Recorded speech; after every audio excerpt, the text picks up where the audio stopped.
자, 진달래꽃이랑 첫사랑. 자, 둘이 뭘로 엮을 수가 있을까요? 사랑. 아니, 좀 더 디테일한 부분으로는 몰라요. 알려주잖아요. 이별로 묶어지죠. 둘 다 이별의 상황이 들어가 있습니다. 이별의 상황이 들어가 있고요. 자, 아무튼 간에 우리가 이제 해야 될 부분들이 이제 진달래꽃. 아마 여러분들은 모르실 거예요. 이거 노래방에 노래로 나와 있는 거. 알아요 이걸? 이거 불러요? 그냥 이거 존나 어려운데? 약간 졸라 높은 키로 유명한데? 저 알아요. 불러? 엄마가 그냥 어머님이 부르신다고? 예전에 그냥 라디오로 아, 들었어요. 라디오로? 박시현이 부르지 않아. 전 뭔지도 몰라요. 아 그래? 저 가사 그대로 나와. 어딨어요? 그 어떤 여자가 맞아. 어떤 가수, 여자 가수가 부르는 거야. 이거가 존나 레전드였지. 아무튼. 자, 일단 이 진달래꽃의 특징이 우리가 이런 말이 들어가 있어요.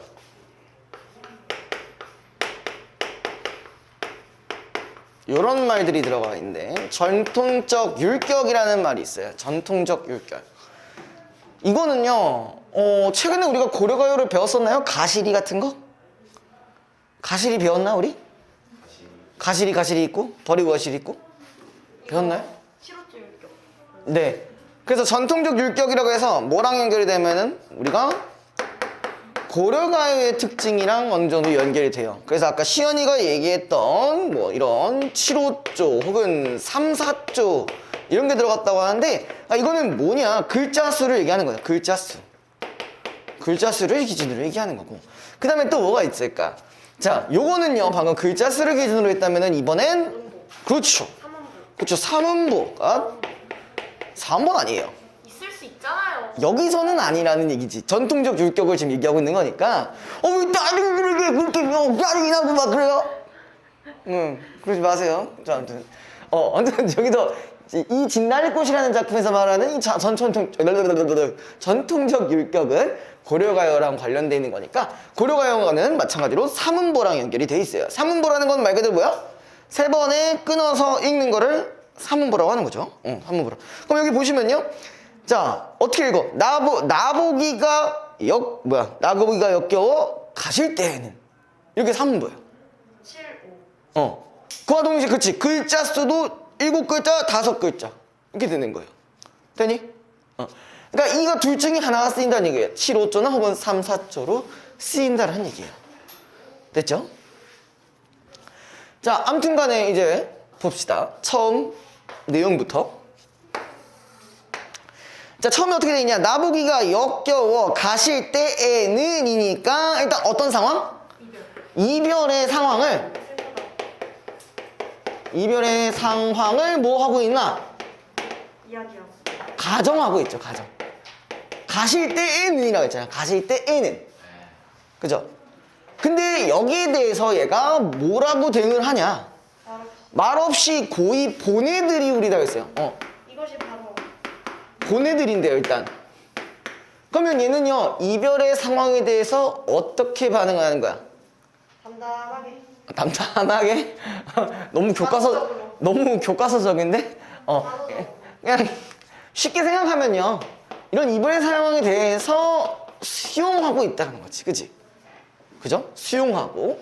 혹은 얘가 붙잡을 법도 한데 그러지 않는다라는 부분을 통해서 요거랑도 연결이 가능하겠죠. 그죠? 소극적 태도. 제가 허리가 아픈데. 이런 거 떨고 다니면 안 되죠. 됐죠? 자, 이 정도로 적어주시면 되고요. 근데 이거 반응어가 아니에요? 아직은 아닌데.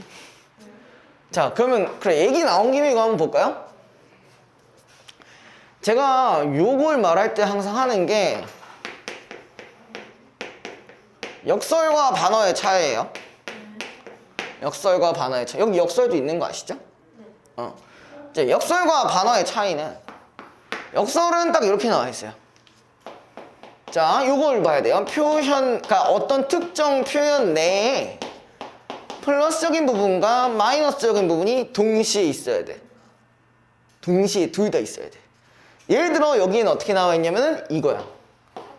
그쵸? 사뿐히 줄여. 그럼 요 기준으로 봤을 때 여기가 플러스 마이너스. 여기 첫사랑에도 있다? 첫사랑에도 있어요. 세상에서 가장 아름다운 상처라고 있어요. 여기도 아름다운 상처. 여기도 마찬가지. 이 표현 내에 플러스적인 부분이랑 마이너스적인 부분이 같이 있죠. 이게 역설. 항상 역설이라고 하면 뭐라고 하냐면 개소리, 모순, 뭐 말이 안 됨 이렇게만 얘기하는데, 그렇게 판단하시는 것보다는 이 표현 내에 이런 부분과 이런 부분이 같이 있는지만 확인하시면 돼요. 그럼 더 쉬워, 판단하기가. 자, 그럼 이제 반어를 보자고요. 반어 같은 경우는요, 반어는 표현 자체에서 반어가 드러나는 게 아니야. 그러니까 표현 자체가 아니라 표현 밖에, 뭐 예를 들어서 어떤 특정 표현의 앞이나 뒤의 상황이나 정서가 반대인 경우야. 자, 얘는 그럼 만약에 얘가 마이너스적인 상황이 전제로 깔려 있다면은 표현으로는 플러스로 표현하는 거야. 그럼 거기 뭐라고 나와 있냐면요, 이렇게 나와 있잖아. 나보기가 역겨워 가실 때에는 이라는 이런 상황이 있잖아. 그지? 맞지? 마이너스적인 상황이지. 그죠? 그 다음에 죽어도 안 이놈을 흘리우리다 라는 표현 자체는 우리가 지금 플러스인지 마이너스인지 몰라. 그죠? 맞죠?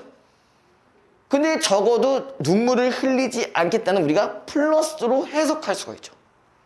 그럼 플러스로 해석이 되는데 여기 이 표현 바깥에 있는 요 상황들이 마이너스면 이게 반어법인 거야. 이해돼? 그 차이거든요. 표현 내에 동시에 들어가 있는지 아니면 표현 바깥에 있는지. 자, 하나만 더 들어볼게요. 자, 어떤 게 있냐면요, 일단은 여기에 전체적인 내용은 뭐냐면은 가난한 이제 빈민촌인데, 이거를요, 가난한 빈민촌이라는 어떤 상황이 주어져 있는데 이거를 이제 뭐라고 표현하냐면은 여기서는 이렇게 돼 있어. 낙원구 행복동. 진짜 레알 빈민촌 이름이 낙원구 행복동이야. 이거 자체가 반어 아니에요? 이런 느낌이에요. 이해됐어요? 이거는 나중에 추후에 배울 난쟁이가 쏘아올린 작은 공이라는 그런 소설에서 나오는 거 알아요? 어디서 알았어? 막 국어 언어도 나왔나? 저랑 한 적은 없는 것 같은데요. 어떻게 알았지요? 아무튼 이런 것들이 이제 역설과 반어의 확실한 차이는 좀 알아두셔야 여러분들이 고1 때 들어가서 이제 헷갈리지 않으실 거예요. 오케이? 자, 그럼 계속 이어서 할게요. 자, 영변의 약산. 자, 영변의 약산 밑줄 쳐주시고요. 자, 영변이라는 지역이 있고요. 약산이라는 어떤 구체적인 지명이 있어요. 한마디로 이거는 어떤 구체적인 지명을 언급했다. 구체적인 지명을 언급했기 때문에 뭐가 있다? 현실성이 드러나는 부분. 그 다음에 여기 영변의 약산에 있는 이 진달래꽃을요, 자, 어떻게 하겠다? 아름 따다 가실 길에 뿌리우리다. 자, 여기서 중요한 건 이 꽃을 가실 길에 뿌리우리다 라고 했어요. 사실 이게 뿌리인데요. 자, 요거랑 관련된 어떤 모티프가 있습니다. 모티프라는 게 뭐냐면 일종의 구성요소 혹은 장면이라는 얘기거든요. 그럼 결론적으로 이게 무슨 장면이야? 꽃을 뿌리는 장면인 거죠. 그치? 꽃을 뿌리는 장면. 자, 우리가 꽃을 뿌리는 이 장면을 우리가 뭐라고 하냐? 혹시 아세요? 네, 이걸 뭐라고 하냐면요, 우리가 산화공덕이라고 해요. 산화공덕 모티프. 이거 불교. 맞아요. 그럼 불교가 왜 나와? 김소월 자체도 불교 사상을 가지고 있는 작가이기 때문에 요 부분이 연결이 되고요. 그러니까 정확히 얘기하면요, 우리 정도의 수준, 그러니까 고등학교 정도의 수준으로 생각을 하시면은 그냥 가는 길에 꽃을 뿌리는 이 행위 자체를 그냥 산화공덕 모티프라고 합니다. 됐죠? 되니? 반드시 기억을 해주세요. 이거 다 적었나요? 역설 반어 차이? 다시 다음 요거 적어주시면 제가 다시 지우고 계속 할게요.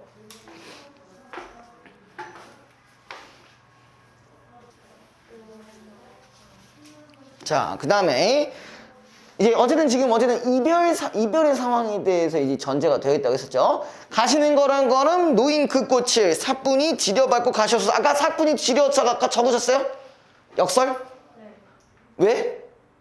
사뿐이가 플러스 지려밟고가 마이너스니까, 그쵸? 이게 말이 돼? 사뿐이 지려밟는 건 뭐야? 뭐 진격의 거인이에요? 그거 아니면 불가능하죠, 그쵸? 안 된단 말이야. 진격의 거인은 그냥 뭐야? 한 발 그냥 내리졌을 뿐인데 사람이 으깨져. 아무튼 그렇다.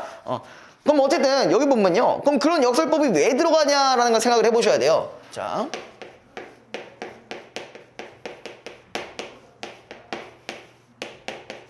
역설법은요, 항상 이 부분에 대한 의미가 있고 이 부분에 대한 의미가 동시에 있습니다.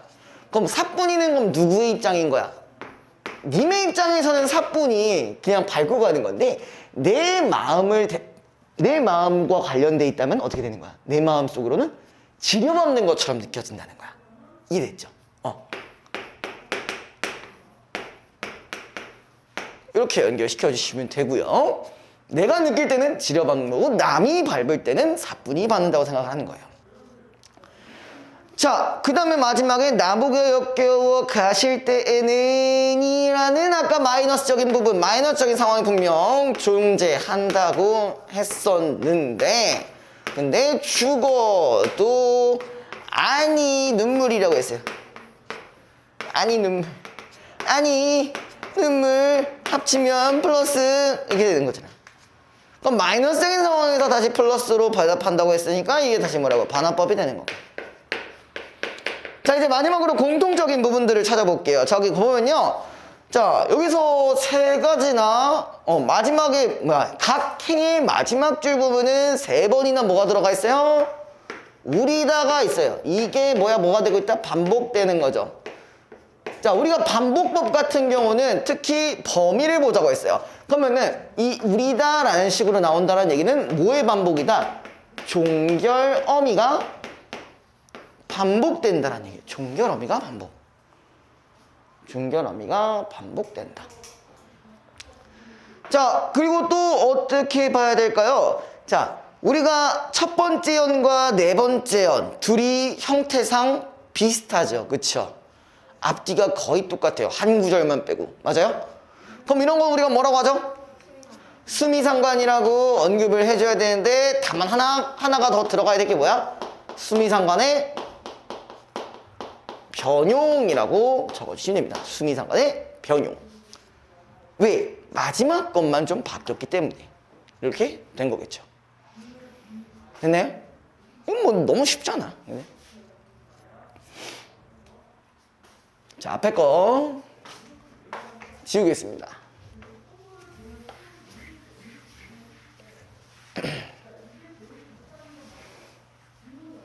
앞에 뒤에 적으실 거 얼른 적어주시고요. 자, 그 다음에 첫사랑 할게요. 첫사랑.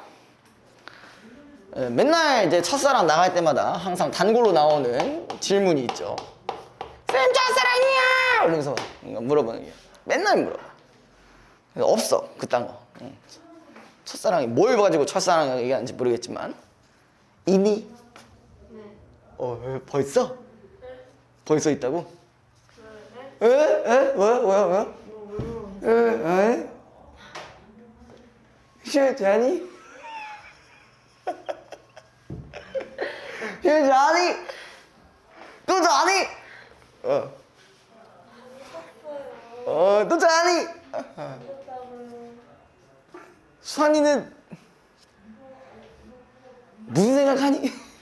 무슨 생각해? 딱 둘이 눈빛이 특징이 있어. 너는 약간 모든 것이 허무하다라는 약간 그런 눈빛이고 얘는 아 씨발 개 졸린데 어떡하지 진짜. 아 이시 너무 아는 거라 존나 하기 싫은데. 엄마한테 하기 싫은데. 아 근데 엄마한테 들키면 졌다는데. 약간 이런 느낌이에요. 이렇게 또 핫클립을 하나 건져가고요. 아 솔직히 너네 요즘 많이 써먹었어. 너네 덕분에 너네가 핫클립 은근히 많이 써먹었어. 아주 고마워. 그때 여장 그거 그건 제 합이 아니에요. 그 조회수 많이 나왔어. 있어요? 나쁘지 않아. 여태까지 내가 올린 핫클립 중에는 잘 나왔어. 그래도 한 7, 800 나온 것 같은데. 야, 안 돼? 응. 그만 잘 거지? 첫사랑? 첫사랑이 있다고? 근데 저는 장벽이 없는데. 잔적이 없는데 멍을 때렸겠지. 응, 그게 그거지. 아, 그럼 멍 때린다고 하면 돼? 아니요? 어머니, 시연이가 멍을 때리시네요. 자, 가봅시다. 우리가 첫사랑은 워낙에 뭐 사람마다 범위도 다르고 시기도 다르기 때문에 정확히 뭐가 첫사랑이라고 정의하기가 어려운 부분들이 있어요. 뭐 예를 들어서 뭐 진짜 말 그대로 요 단어 뜻대로 처음으로 좋아해본 사람일 수도 있고 아니면 처음으로 사귀어본 사람일 수도 있고 혹은 처음으로 이렇게 좀 약간 진하게 아니 말이 이상한데 1년 정도 이렇게 만나본 그런 사람 그러니까 제대로 된 사랑을 해봤다 뭐 이게 될 수도 있는 거고 워낙에 정의가 다르긴 다른데요. 근데 여기서 첫사랑은 어쨌든 공통적으로 들어가야 되는 건 뭐냐 아무래도 자 요 부분이 제일 중요하겠죠. 처음 하는 거야. 처음 뭐든지 처음 하면 어때요? 처음부터 잘해요? 힘들어요. 존나 힘들어요. 그리고 뭐야 뭐든지 처음 할 때 순수한 마음을 한단 말이야. 그죠? 자, 제가 말하고 싶은 거는 자, 순수함과 그 다음에 그러니까 처음 하는 거기 때문에 당연히 서툴어요. 서툴어요. 많이 서투릅니다. 처음이니까 처음 사귀어보는 건데 아니 난 얘에 대해서 제대로 알지도 못해. 그죠? 알지도 못하니까 그냥 뭐야 자기 꼴리는 데로다가 뻥 짜이는 거죠. 그렇죠? 너 얘기하는 거 아니에요. 너 얘기하는 거 아니야. 그냥 원래 그런 거예요. 그러니까 뭐 저도 뭐 예를 들어서 뭐 처음 사귀어본 사람이 있다고 쳐보자고. 쳐보자가 아니라 있었으니까 지금 이러고 있겠지. 자 아무튼 처음 사귀어본 사람한테 어떻게 했을까? 그냥 아무것도 몰랐어요. 그냥 서투르게 대했어요. 그냥 내 성격대로 하고 막 그랬어요. 그럼 어떻게 돼요? 차요. 뭐 자꾸 차여요? 아닐 수도 있잖아. 혼나요. 왜 내가 차요? 차요. 내가 어때서? 차요. 아무것도 안 하면 잘 진짜. 아니야 너무 많이 해서 차인 걸 수도 있어. 아무튼 그런 부분 때문에 너 그런 거 적지 마라. 차여요 이런 말씀. 안 차였다. 안 차였다. 자, 안 차였다고.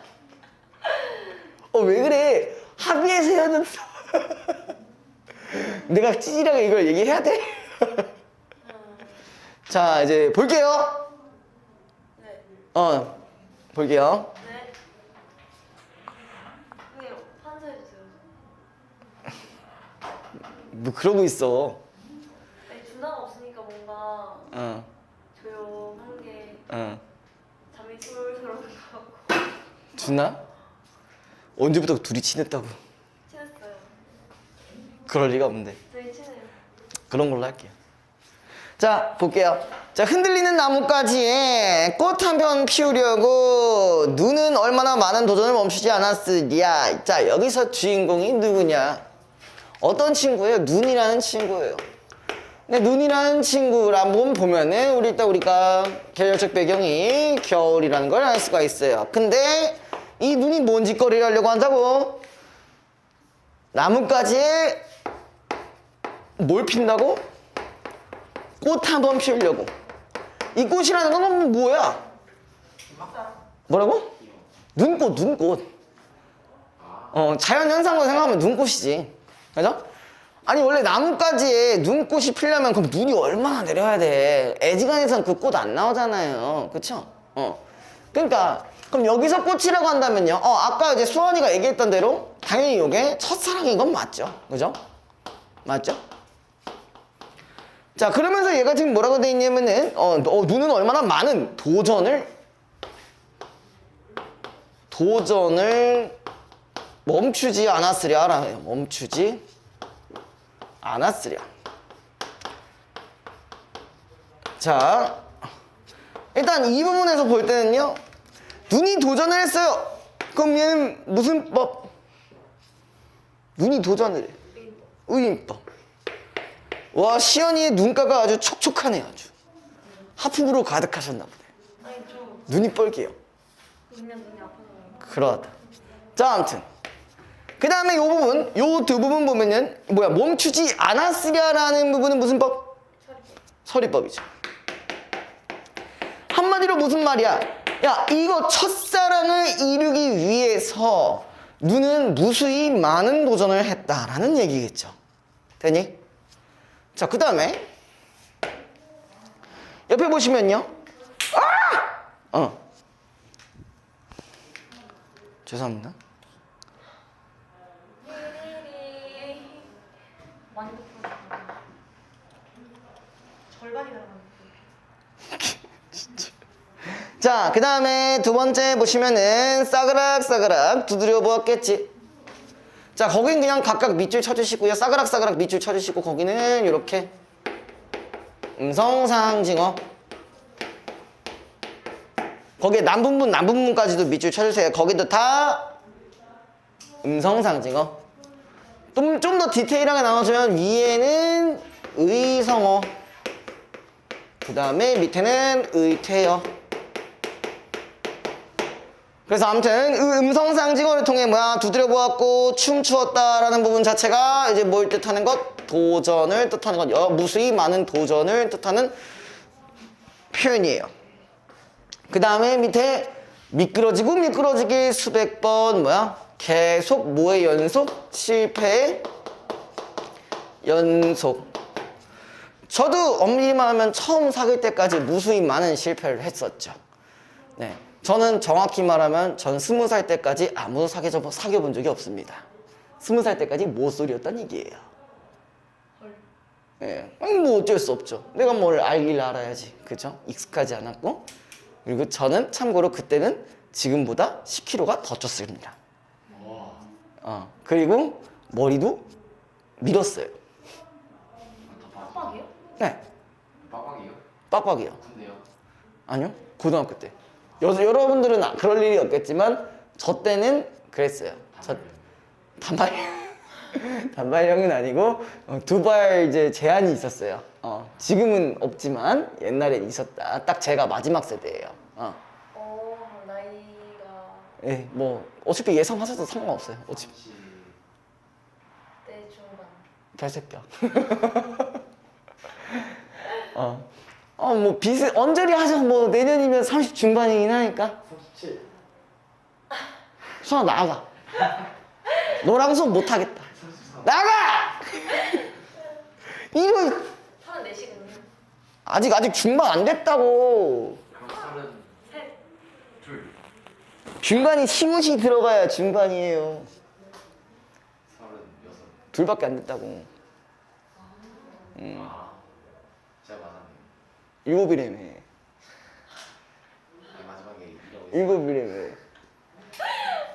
5분 뭐 5살이 날라갔어. 5살이 날라갔어. 근데 내가 왜 그런지 좀 곰곰이 생각을 해봤거든. 네. 내가 보기에는 요 놈이 톡톡 한몫했을 것 같아. 뭘? 다크서클들. 팬더잖아, 팬더. 그런 거. 이것 때문에 약간 더 피곤해 보이고 더 늙어 보인다는 얘기는 많이 들었어. 요즘 들어서. 왜요? 근데 올해 부쩍 더 많아졌어. 하긴 니네가 그런 거랑 상관없이 넌 그냥 존나 늙어 보임이라는 그런 느낌으로 쳐다보는 것 같은데 일단 기분이 상당히 나쁘네요. 기분이 상당히 나쁘네요. 아무튼 뭐 제가 얘기하고 싶었던 거는 저도 이 처음 사귈 때까지의 실패가 존나게 많았어요. 일단은 제일 컸던 거는 초등학교 때 한 사람을 4년 동안 좋아했어요. 초등학교 3학년 때부터 초등학교 6학년 때까지. 일주일 이상씩 좋아하는 사람이 없어. 뭐라고? 초등학교 때 일주일 이상 좋아하는 사람이 없어. 미치 존나 일찍 사귀고 헤어지고 일찍 사귀고 헤어지고 그랬냐? 아니 사귀고가 아니라 그냥 혼자 좋아해. 아 그냥 혼자 좋아하긴 했어? 전- 그 서반이 그냥. 전 그 한 사람을 4년 동안 좋아했어요. 근데 아주 매몰차게 차였죠. 아이고. 왜? 그럴 수도 있지. 아니 걔가 나 마음에 안 들 수도 있잖아. 그죠? 일단 바야흐로 이제 3학년 때 이제 같은 반이었는데 상당히 막 눈도 크고 되게 막 약간 막 말랐고 막 그래가지고 막 되게 좋아했어요. 좋아했는데 그 이후로부터는 같은 반이 한 번도 안 됐어. 근데 계속 그러니까 이 복도에 갈 때마다 자꾸 존나 마주쳐가지고 아주 기분이 맨날 좋았지. 등굣길도 비슷했고. 아무튼 그랬는데 그래가지고 막 계속 막 뭐 얼굴 보면서 막 혼자 막 한 4년 동안 막 그냥 그러고 있다가 6학년 때 제가 약간 용기를 내서 빼빼로를 줬어요. 그냥 그러고 보니까 어디가 빼빼로 되어있잖아, 그지? 그지? 아무튼 줬는데 솔직히 난 지금도 이 행동이 너무 이해가 안 되는 게 봐봐, 아무리 좀 호감이 아닌 사람이 빼빼로를 주면은 그냥 먹던가 그렇지 않나요? 버려요? 버리진 않죠. 않죠. 없잖아요. 근데 제가 줬거든요. 나름대로 용돈을 모아서 한 2만 원짜리 줬던 것 같아. 2만 원짜리 빼빼로 있어요? 막 파리바게트 그런 데에서 막 파는 존나 큰 거 있잖아. 막 존나 큰 것까지는 아니고 그래도 적당히 막 그런 걸로 좀 줬거든요. 다음날 쓰레기통에 버려져 있더라고요. 헐. 그래서 그냥 마음이 싹 사라졌어요. 쩐다. 마음이 싹 사라진 것까지는 아니고 그 다음부터 뭐 한 중학교 때인가 막 자꾸 막 아니야, 말도 안 걸었지. 내가 그냥 인사를 한 거지 그냥. 이제 감정이 없으니까. 그랬는데도 아무튼 그때 좀 상처를 많이 받았어요. 상처를 많이 받았어. 그래서 제가 그때 이후로는 고백 같은 걸 해본 적이 당연히 있죠. 근데 또 차였죠. 그럴 리가 없지. 반전이 어딨어. 그냥 존나 내가 봤을 때 이뻐 보여. 그럼 씨발 고백하는 거지, 막. 근데 너무 웃긴 게 하나 뭐냐면, 진짜 이건 저의 흑역사 오브 흑역사야. 하나가 있어. 근데 중학교 때 얘긴데. 진짜, 이거는 나는 솔직히 기억이 안 나거든? 근데 내 친구들이 나한테 얘기해줬어요. 왜? 중학교 때 뭔 일이 있었냐? 한 명을 좀 약간 좋아했었나 봐. 좋아했었는데, 내가 뭘 했냐면요. 그때 뭐가 유명했냐면은 벽치기가 존나 유명했는데 그때 그게 존나 유명했대. 근데 내가 했어요. 그걸 해버렸어. 막 하면서 나 진짜 근데 난 솔직히 기억이 하나도 안 나. 너무 별로야. 알아. 나도 알아. 나도 지금 봐도 나도 알아. 나도 내가 봤을 때 너무 별로야. 근데 빡 가봐. 빡 이렇게 빡 하면서 네. 너 좋아한다고 막. 뺨에 맞은 거 아니에요? 안 맞았나 봐. 맞았으면 기억이 나야 되는데 안 맞았나 봐. 막 하면서 너 좋아한다고 막. 씨발 진짜 생각하기도 싫은 약간 그런 일이 있었대. 나는 이제 기억이 안 나. 왜? 너무 쪽팔리니까 그냥 기억에서 잊혀졌나 봐. 그런 적이 있었대요. 대박. 그래서 이제 그러니까 제가 말하고 싶은 거는 이런 여러 가지의 실패들을 많이 하다 보니까 이제 최적의 방법을 찾은 거죠, 이제. 그렇게 되셨다. 네. 그래서 저는 사귈 때 저 고백 안 해요. 그게 제일 낫더라고. 아닌가? 그게 제일 낫던데? 딱 그냥 대충 분위기가 보이면 그냥 자연스럽게 그러셨구나. 뭐야, 제 데이터 상으로는 그래. 이걸 굳이 얘기해봐야 좋을 게 없거든. 그러니까 이거잖아. 그러니까 이게 남자들이 많이 하는 실수가 뭐냐면은 그러니까 좋아하면 그냥 고백 때리면 된다라고 생각을 하는 거야. 절대 아니잖아, 그지? 일단 뭘 해야 돼? 썸을 타겠죠. 아니, 썸을 타기 전에 뭐가 있어야 돼? 돈이 저는 틀린 말은 아닌데 지금 너무 좀 씁쓸하다 아주 그지? 자 뭐가 있어야 되냐? 아니 일단 그치 가장 처음에 그치 마음이 있어야지. 그러니까 그 전에 호감이 있어야지 그쵸? 인간적인 호감이든 남자로서의 호감이든 뭐 여자로서의 호감이든 뭔가 호감이 있어야 돼. 그 다음에 호감이 있는 걸로 썸을 타다가 그 다음에는 고백을 안 해도 될 정도의 딱 분위기에 딱 고백을 박는 게 맞잖아. 원래 고백이라는 건 뭐야? 확인하고 확정짓는 행위인 거잖아. 그치? 이미 되어 있는 상황에서. 그치? 근데 그건 여자들의 생각하는 이 고백인 거야. 일반적으로. 남자는 아니야. 그냥 좋아하면 고백 박어 이 개새끼를 약간 이런 느낌이야. 그러니까 안 되는 거야. 아무튼 저도 그렇게 많이 느꼈어요. 많이 실패를 해봤고. 내가 이 얘기를 왜 하는 거지? 아무튼 그래요. 재밌었죠? 네. 제 흑역사 열심히 잘 들었죠? 네. 빼빼로 버림받은 썰. 벽치기 썰. 벽치기 보면서. 난 너 좋아했어! 지금 그러면은 경찰서에 잡혀가죠? 네, 지금은 경찰서에 잡혀가요. 아무튼 간에 그런 도전이 있고 실패하는 걸 수백 번 한 다음에 그 밑에 바람 한 자락 불면 휙 날아갈 사랑을 위하여 거기도 밑줄 쳐보자. 자, 왜 사랑이 휙 날아갈까요? 날아갈 사랑을 기준으로 봤을 때. 자, 이건 두 가지로 보면 되겠죠. 일단 첫 번째 그러니까 자연 현상으로 보면 뭐야? 자, 우리가 첫 번째는 눈꽃이니까 눈꽃을 기준으로 보면 어떻게 돼? 봄이면은 이 눈꽃이 사라지죠. 근데 두 번째, 이건 표면적인 의미라고 보시면 되고, 자, 두 번째 의미는 뭐야? 우리가 첫사랑 같은 경우는 뭐야? 조금이라도 잘못하면은 끝나버려요. 왜? 처음이니까. 아무것도 할 줄 모르죠? 이렇게 되는 거잖아. 그쵸? 말 그대로 이거는 첫사랑을 얘기하는 거야. 그 다음에 햇솜 같은 마음을 다 퍼부어준 다음이라. 자, 햇솜 같은 마음도 밑줄 쳐주시고 우리가 이걸 뭐라고 하냐? 이렇게 적어주세요. 순수한 마음. 자, 우리가 첫사랑을 할 때는 당연히 뭐가 있었어? 순수한 마음이 존재를 했었어요. 그죠? 있었니? 수아니? 첫사랑 있었어? 아우! 저처럼 벽치기 하셨나요? 그런 거 알지? 내가 참 관적이 했네요. 그죠? 응. 자, 아무튼 간에 그 순수한 마음을 다 퍼부어준 다음에야 마침내 피워낸 저 황홀 보아라. 자, 황홀 동그라미 쳐주시고 황홀이 뭐야? 요거죠? 첫사랑이죠?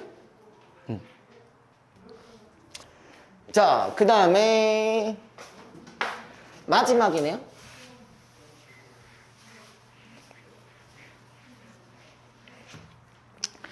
자, 봄이면 가지는 그 한 번 된 자리에. 자, 이번엔 된 자리라고 나와 있어요.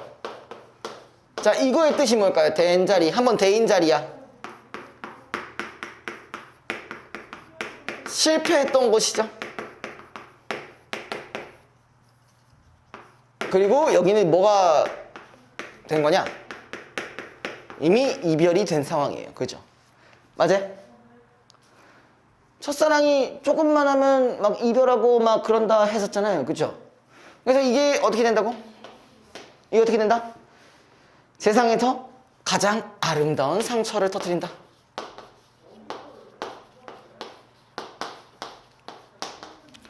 자, 이게 왜 아름다운 상처인지도 연결을 시켜주셔야 돼요. 자, 이별을 통해서 뭐야? 아름다운 상처가 드러난대. 상처는 뭐겠어요? 상처의 뜻은 뭐겠어요, 여기서? 당연히 이별의 아픔이겠죠. 맞죠? 네? 근데 이별의 아픔이 아름답다는 얘기는 대체 무슨 말일까요? 이별을 통해서 뭐가 가능한 거야? 그 다음 사랑할 땐 더 어떨 것 같아요? 더 쉽지 않나요? 왜? 한 번 하면 끝이야? 자, 이별의 아픔을 통해서 다음번엔 더욱더 뭘 할 수 있다? 성숙한 사랑을 할 수 있다는 얘기예요. 무슨 말인지 알겠어? 시영이 무슨 말인지 알겠어? 네. 왜 이별하면 왜 더 성숙한 사랑할 수 있어? 사람이 생긴. 그쵸, 경험이 생기니까. 이렇게 하면 좆된다는 걸 아니까. 그죠? 그냥 다른 이런 건 안 하는 거야. 다른 방법을 시도하고 그냥 그런 것들이 이제 데이터가 쌓이면 이제 연애를 완벽하게 할 수 있겠죠. 그럼 이제 여기 싸우려고 이렇게 딱 들어와. 그럼 헛 이렇게 하고 여기서 헛 이렇게 하고 막 그렇게 되는. 이상한 눈으로 쳐다보죠? 내가 이렇게 하면 좆될 것 같아. 하지 마라 이러면서 이제 나이가 들면 들수록 연애 경험이 많으면 많을수록 그런 것들이 생긴다는 거. 아무튼 뭐 얘기는 여기까지 하고요. 그 다음에 자 1번 가와 나의 공통점으로 가장 적절한 것은 자 뭘까요? 1번 지역 방언을 활용한다. 그런 말 없죠. 얘는 뭐에 해당하냐? 가는 들어가 있죠. 그죠? 근데 뭐 정확히 얘기하기에는 조금 어려울 것 같고요. 2번 계절감이 드러나는 자연물을 통해 주제를 강조하고 있다. 어디 있어? 1번에 가에선 어디 있어요? 진달래꽃. 진달래꽃이 봄에 피는 겁니다. 그러면 나에서는 눈 있었죠? 눈? 그죠? 네, 2번이 정답이에요. 자, 그 다음에 서리적 표현을 통해 화자의 새로운 인식을 드러내고 있다. 자, 서리적 표현은 어디에 사용됐니?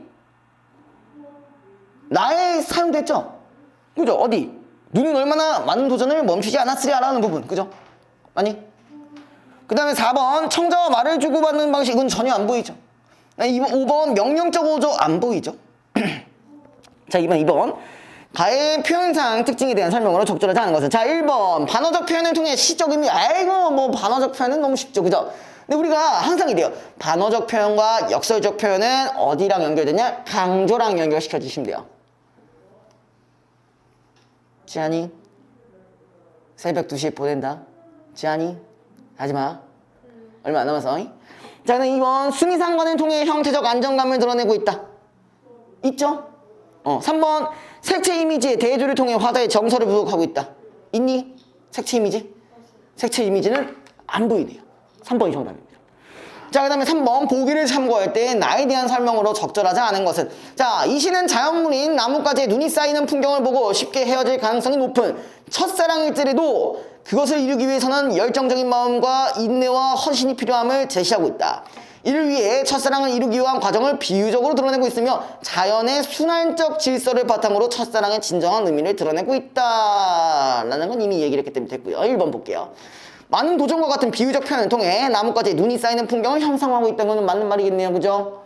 2번 눈이 두드리고 춤추고 미끄러지는 모습을 통해 사랑을 이루기 위한 헌신과 인내. 우리는 아까 이걸 뭐라고 했죠? 도전이라고 했었죠? 그죠? 이건 맞고 3번 바람 한 자락 불면 휙 날아갈 사랑을 통해 쉽게 헤어질 가능성이 높은 첫사랑의 특성을 드러내고 있다. 이것도 맞고요. 4번 해송 같은 마음을 다 퍼붓는 모습을 통해 아까 우리 순수한 마음과 연결시켜야겠죠? 첫사랑을 위해 열정적인 마음을 바치는 모습. 맞는 말이겠네요. 5번 아름다운 상처와 같은 눈 쌓인 나뭇가지의 모습을 통해 자연의 순환적 질서를 바탕으로 주제의식을 드러내고 있다. 자연의 순환적 질서 이런 말 한 적 없잖아. 물론 그게 연상이 될 수는 있지만 뭐 다음에 또 겨울이 오면 또 그러는 거 아니냐 할 수도 있지만 여기서는 들어가지 않았습니다. 그죠?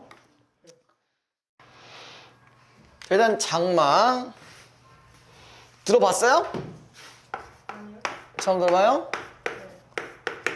자, 일단 이 장마라는 이 제목만 봤을 때는 뭐야? 무슨 이미지?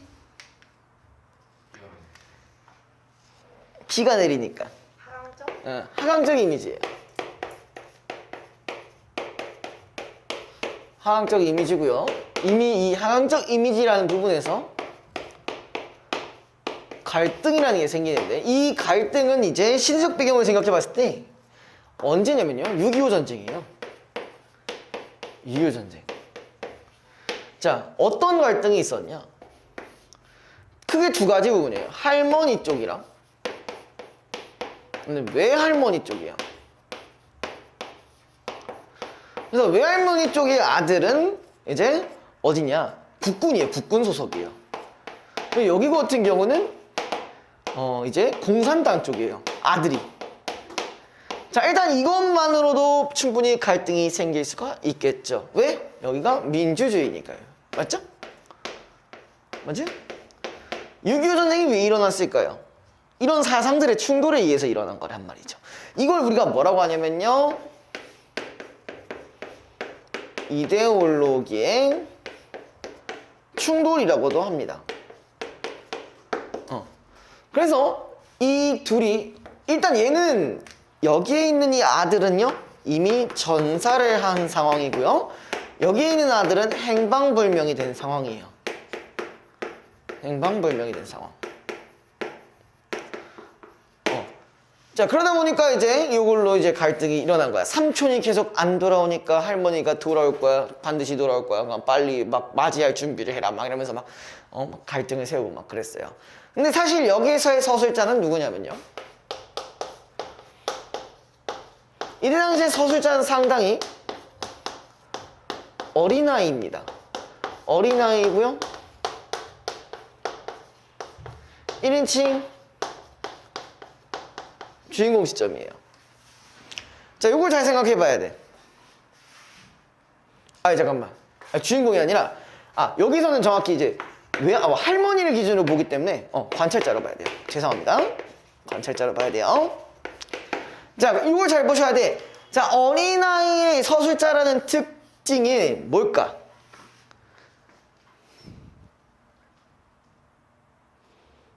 어느 정도 인식이 제한되어 있어요. 인식이 제한되어 있어. 어린아이의 생각으로만 바라봐요. 그렇죠? 그때는 이해가 안 되는 거야. 그러니까 상당히 객관적으로 볼 수가 있어요. 객관적으로. 상당히 객관적으로 볼 수가 있고요. 그 다음에 특히 이 6.25 전쟁에서 서술자가 어린아이인 경우에는 우리가 전쟁으로 인한 비극성이 강조되는 경우가 있어요. 그래서 이런 부분들, 그러니까 어른이 서술하는 것보다 아이가 서술하는 거 있잖아. 포탄이 떨어졌는데 부모님이 갑자기 사라졌어요. 이게 존나 불쌍해 보이잖아. 그런 느낌이에요. 아무튼 이걸 기준으로 한번 본문에 들어가시면 될 것 같아요. 자, 앞부분에 줄거리 보시면요, 지루한 장마가 계속되는 어느 날. 여기서 제일 중요한 부분이 장마가 계속되는지 장마가 끝나는지를 잘 보셔야 돼요. 장마가 계속된다는 얘기는 갈등이 지속된다는 얘기고, 장마가 끝났다고 하면은 갈등이 끝났다는 얘기예요. 그렇게 보시면 되고요. 자, 외할머니는 국군 소위로 전쟁터에 나간 아들이 전사하였다는 통지를 받는다. 이후부터 아들을 잃은 외할머니는 빨치산을 향해 저주를 퍼붓는다. 그럼 이 얘기는 뭐야? 이 부분이랑 이 할머니랑 갈등이 생길 수 있다는 얘기겠죠, 그죠? 맞니? 그 다음에 같은 집에 살고 있는 친할머니는 빨치산에 나가 있는 자기 아들로 인해 외할머니와 갈등하게 된다. 가족들은 할머니의 아들, 즉 삼촌이 죽었을 거라고 믿지만 할머니는 점쟁이의 예언을 근거로 아들의 생환을 굳게 믿는다. 생환이라는 게 살아서 돌아온다는 얘기입니다. 자, 근데 거기 보면은 지금 뭐라고 돼 있냐요? 우리가 점쟁이 예언을 근거로 한다라는 얘기는 이 할머니를 뭘 믿고 있다는 거예요? 어느 정도? 할머니가 친할머니예요? 제 친할머니, 외할머니. 뭘 믿고 있냐? 토속적인 신앙 혹은 민간 신앙을 믿고 있어요. 근데 우리가 이런 것들을 뜻하는 의미가 뭐냐면요, 사실 우리 민족성과도 관련이 되어 있어요. 그러니까 우리 민족의 전통 신앙 같은 거잖아요, 일종의. 그죠? 아니? 됐어? 자, 그 다음에 그런데 예언한 날이 되어도 아들은 돌아오지 않고 난데없이 심하게 다친 구렁이 한 마리가 집안으로 들어오자 할머니는 졸도한다. 자, 난데없이 뭐가 나왔어요? 지금 구렁이가 나왔어요. 자, 구렁이가 나왔는데 왜 졸도를 하고 쓰러질까요? 뭘 것 같아요, 이 구렁이가? 뭘 것 같아? 이게 삼촌의 환생으로 믿었기 때문에.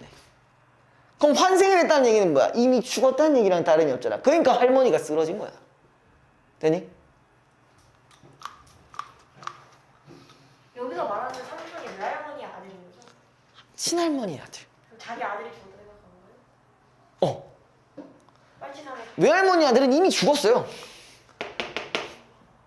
얘는 빨치산이었는데 행발분명이었는데 지금 죽었다고 지금 판단한 거잖아. 죽었다고 판단한 이유는 할머니가 뭐야 그 삼촌이 안 돌아왔는데 갑자기 난데없이 집에 구렁이가 들어왔으니까. 그러니까 이게 삼촌의 환생이라고 믿은 거지. 이해됐어? 여기까지? 좀 헷갈리시는 것 같으니까 여기 친할머니입니다. 친할머니. 그죠? 자, 그래서 이제 쭉 읽어보시면요. 자, 자네 보다시피 모친께서는 기력이 여전하시고 다른 식구들도 모다들 잘 지내고 있네. 그러니까 그 집안일이랑 뭐 아무 염려 말고 어서 자네 가야 할 뒤로 가서 구렁이는 꿈쩍도 하지 않는다. 자, 앞에 했던 그 말은 누가 얘기한 거냐면은 외할머니가 얘기한 거야. 왜 외할머니가 얘기한 거야? 아까 할머니 졸도했으니까 외할머니가 대신 누구한테 얘기하는 거야? 외할머니가? 그치, 구렁이에게 얘기를 한 거야. 마치 누굴 대하듯이 얘기했어요? 삼촌을 대하듯이 지금 얘기한 거죠. 맞니? 맞아요? 그래서 구렁이는 꿈쩍도 하지 않았다. 철사토막 같은 혓바닥을 낼름거리면서 대가리만 두어 번 들었다 놨다 한다. 아이고, 가야 할 데가 보통 먼 길이 아닌데. 자, 가야 할 데가 어딜까? 가야 할 때. 거기 밑줄 쳐주시고 그 옆에 이렇게 해주시면 되겠죠. 저승이겠죠? 맞죠? 되니? 아유, 여기서 이러고 충그리고만 있어야 되겠는가? 뭐 충그리고라는 거는 뭐 웅크리고 있으면 되겠냐? 뭐 이런 얘기입니다. 아, 근데 자꾸 이러면 못 쓰네, 못 써. 자네 심성은 내 짐작을 하겠네만 집안 식구들 생각도 해야지. 그러니까 얘는 내가 왜 여기로 왔다고 생각하냐? 구렁이가 집으로 온 이유를 뭐라고 생각하는 거예요? 누가 걱정돼서? 엄마가. 친할머니 있죠?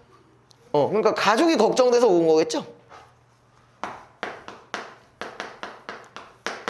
가족이 걱정돼서 온 거예요. 그죠? 그 다음에 아이고, 자네 놓친 양반께서 자네가 있는 꼴을 보면 얼마나 가슴이 미어지겠는가 하면서 외할머니는 꼭 산 사람을 대하듯 위로 올라오면서 조용히 말하고 있었다. 하지만 아무리 간곡한 말씨로 거듭 타일로 봐도 구렁이는 좀처럼 움직일 기척을 안 보였다.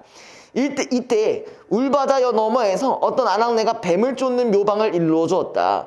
모습은 안 보이고 목소리만 들리는 그 여자는 머리카락을 태워 냄새를 피우면 된다고 소리쳤다. 자, 얘를 이제 퇴치를 하려면요, 뭐라고 했어? 머리카락을 태운대요.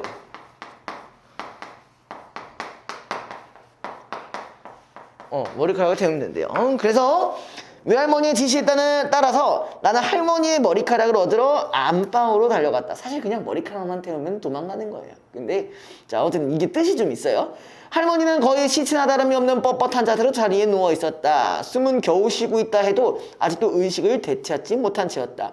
할머니의 주변을 둘러싸고 속수무책으로 앉아서 사색이 다 되어 그저 의원이 도착하기만을 기다리는 식구를 향해 나는 다급한 소리로 용건을 말했다.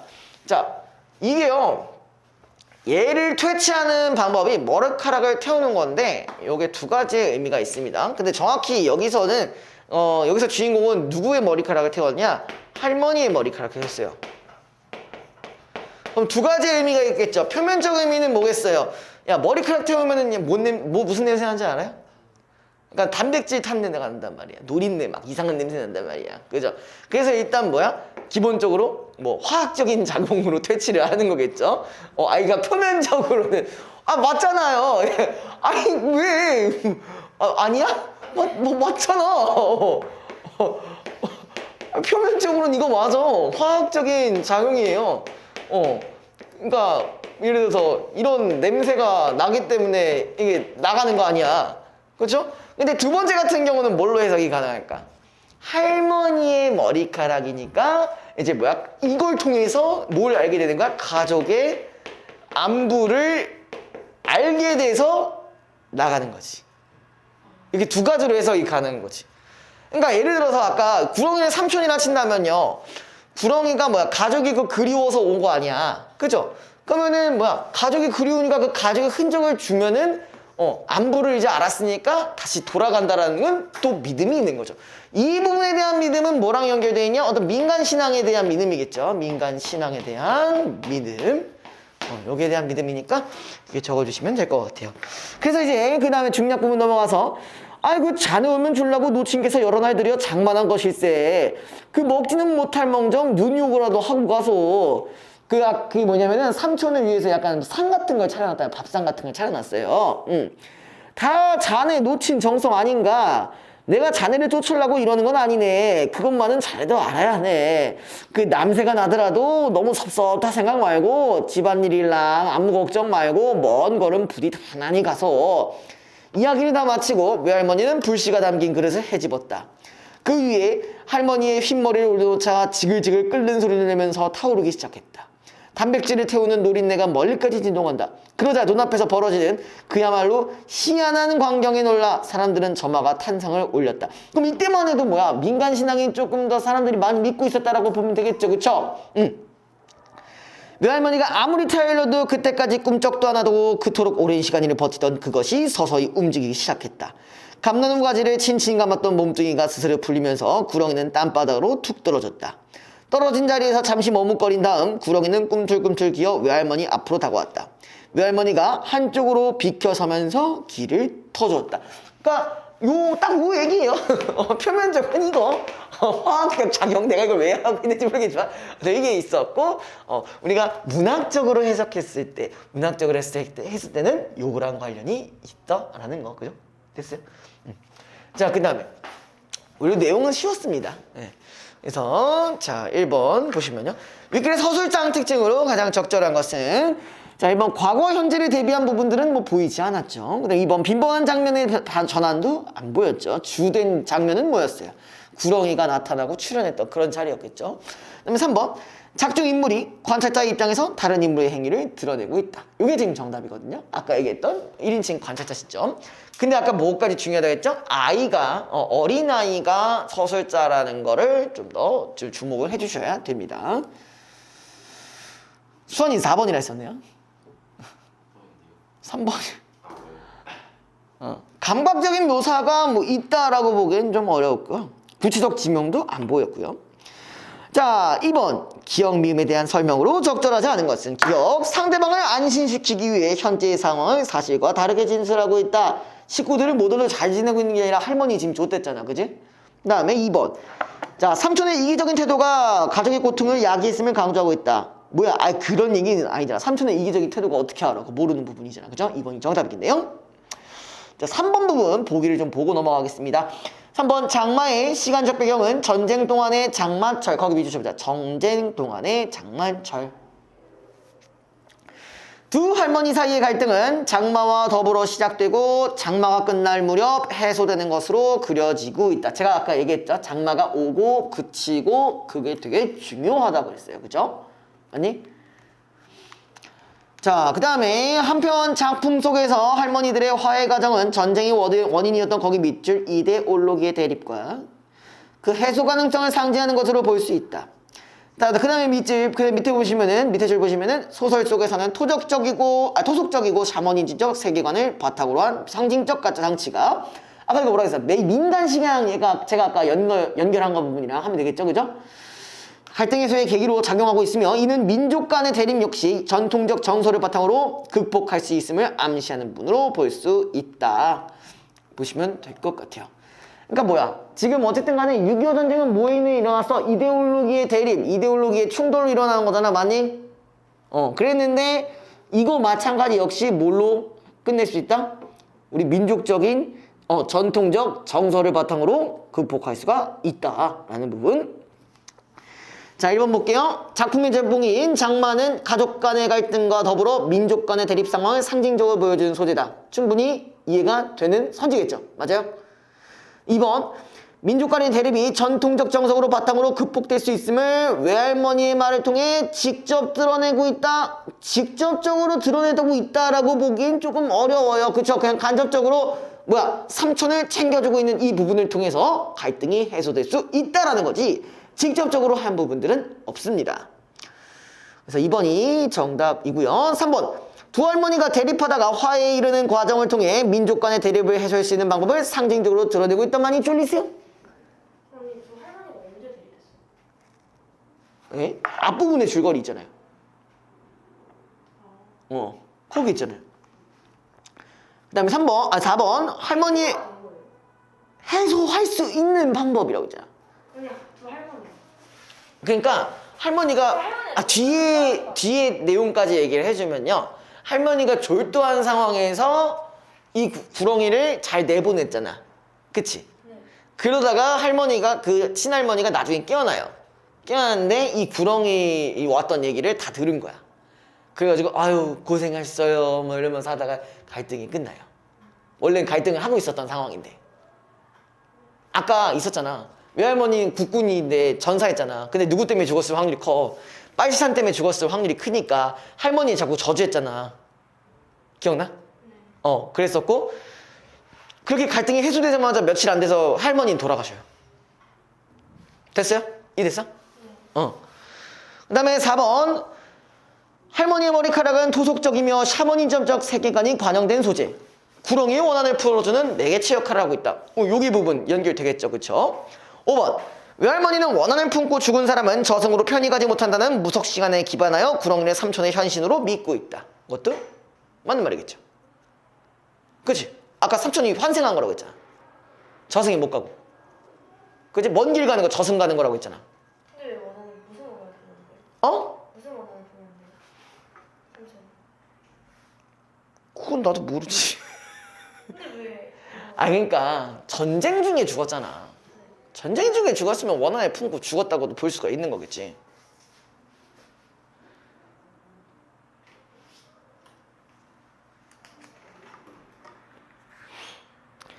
여기가 아마 거기 있을 텐데, 여기 부분에 그 구렁이 있는 부분들이 이게 있는데,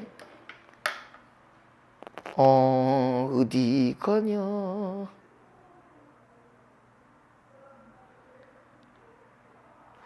그 니은 부분 보면 좀 알 것 같은데요? 자네 심정은 내 진정을 허겠네만, 뭐 이거 봐봐. 그다음에 뭐 자네가 이러고 있는 꼴을 보면, 이런 부분 통해서. 그러니까 원한이 있다고 믿는 거지, 삼촌이 진짜 원한이 있던 상태에서 죽은 거라고 보긴 어렵지. 얘네가 그렇게 판단한 거라는 거지, 외할머니가. 오케이? 소연아! 잘 잤니? 잘 잤니? 너 님 눈 못 뜨고 있어. 눈 뜨세요. 아, 왜? 나 자고 싶어요. 어제 새벽 4시였어요. 뭐 하느냐고. 어제 새벽 1시까지 스터디 카페에서 공부하고. 오, 그럴 리가 없는데. 그리고 저녁에 집 들어오니까 얘네끼리 게임하고 있고 4시까지 게임했어요. 아이고. 자, 그 다음에 36페이지 볼게요. 자, 하나는 너무나도 익숙한 작품이죠. 그죠? 그리고 시연이가 너가 들어가는 시험 범위에도 있는 작품이죠. 저 아직 근데 렌즈 공부 하나도 안 했어요. 이제 하시면 돼요. 어떻게 해요? 응? 그 이육사는 그냥 그 사람에 대한만 알면은 별로 어려운 부분은 없어요. 거기에 이제 광야랑 절정 다 들어가 있으니까 보시면 되고요. 그리고 자화상이 왜 들어가겠어요? 둘이 연결되니까 들어가는 거죠. 그죠? 둘이 왜 어떤 부분에서 연결이 되냐? 이육사 같은 경우는 이런 일제강점기에 대해서 적극적인 저항하는 태도, 그 다음에 윤동주 같은 경우는 소극적 저항하는 태도, 그걸 기준으로 보시면 됩니다. 네. 자, 그러면은요, 이제 보겠습니다. 절정과 그 다음에 카메라와 워커라고 되어 있네요. 일단 절정부터 이제 보도록 하겠습니다. 자, 절정. 일단 요거 같은 경우는 시대적 배경이 당연히 뭘까? 선아, 뭘 것 같아? 시대적 배경이 언제예요? 이육사야. 이육사는 뭐랑 1962년은 6.25 전쟁 끝났을 때입니다. 1600은 조선시대입니다. 1200은 고려시대입니다. 2600은 미래입니다. 2006년은 월드컵이에요. 2002년도 월드컵이에요. 아, 죄수번호. 죄수분은 왜 264야? 언제 때? 아, 일제. 그래서 저 써놨잖아. 이거 써놨는데 모르시면 어떡해요. 2600년 왜 나오냐고. 미래의 문학을 우리가 배우고 있습니까? 미래의 지식을 배우고 있군요, 저희는. 와, 600년이 지난 문학을, 600년 후에 될 문학을 저희가 예측해가지고 하는 AI 약간 이런 느낌으로, 그죠? 자, 어쨌든 절정은 혹시 덥니?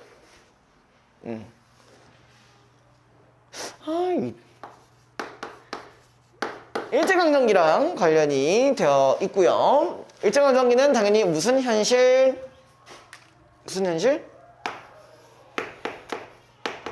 부정적 현실이랑 연결이 가능하겠죠.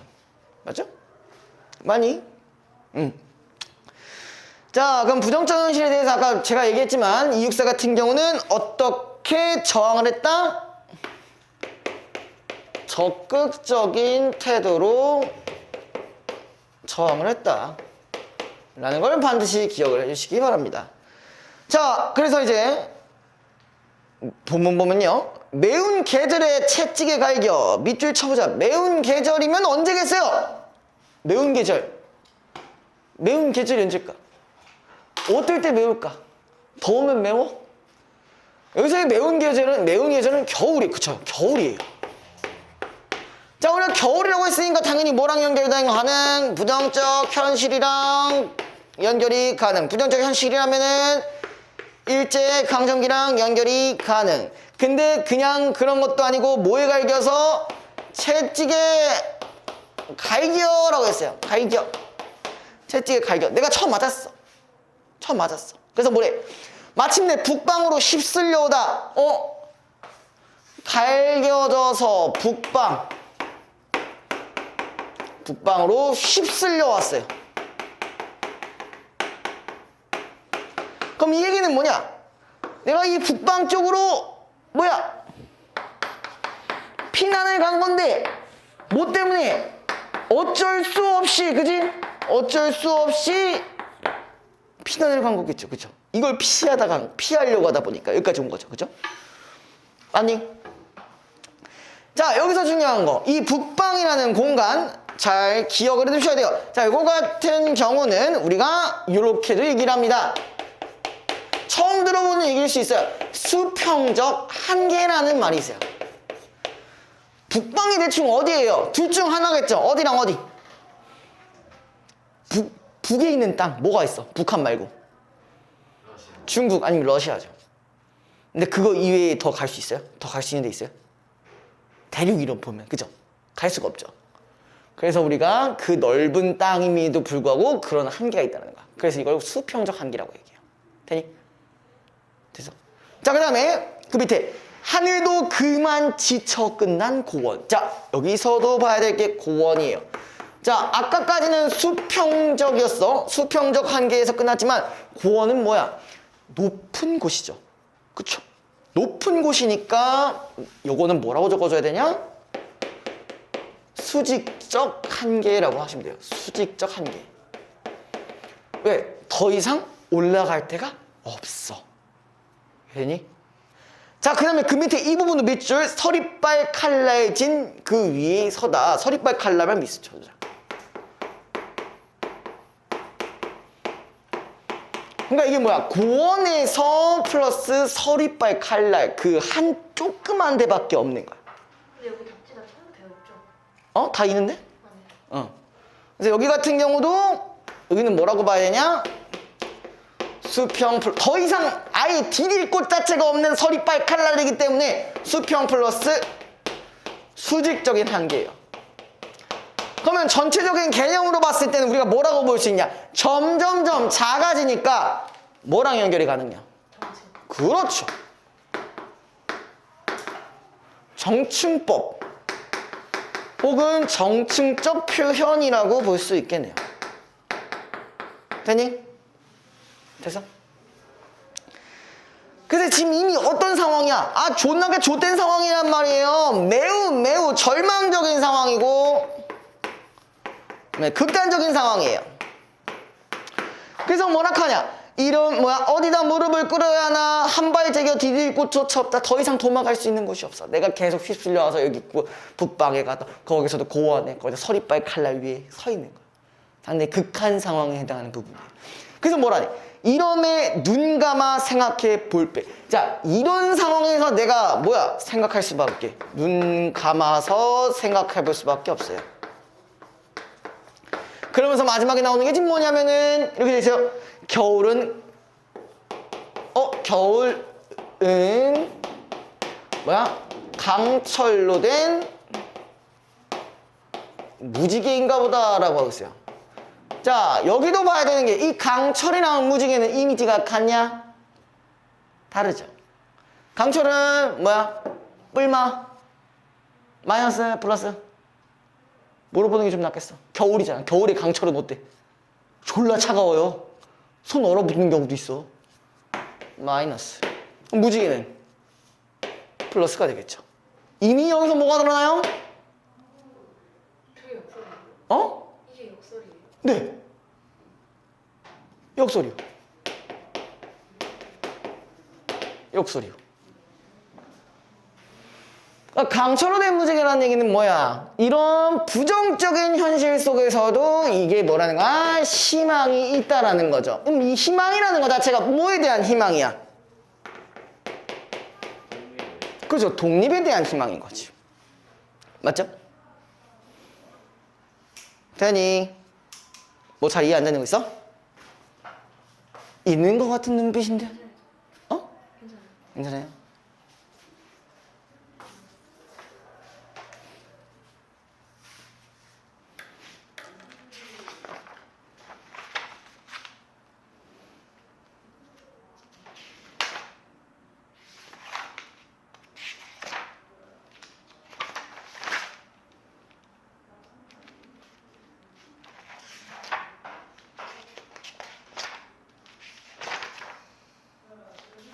다 됐어요? 넘어가도 됩니까?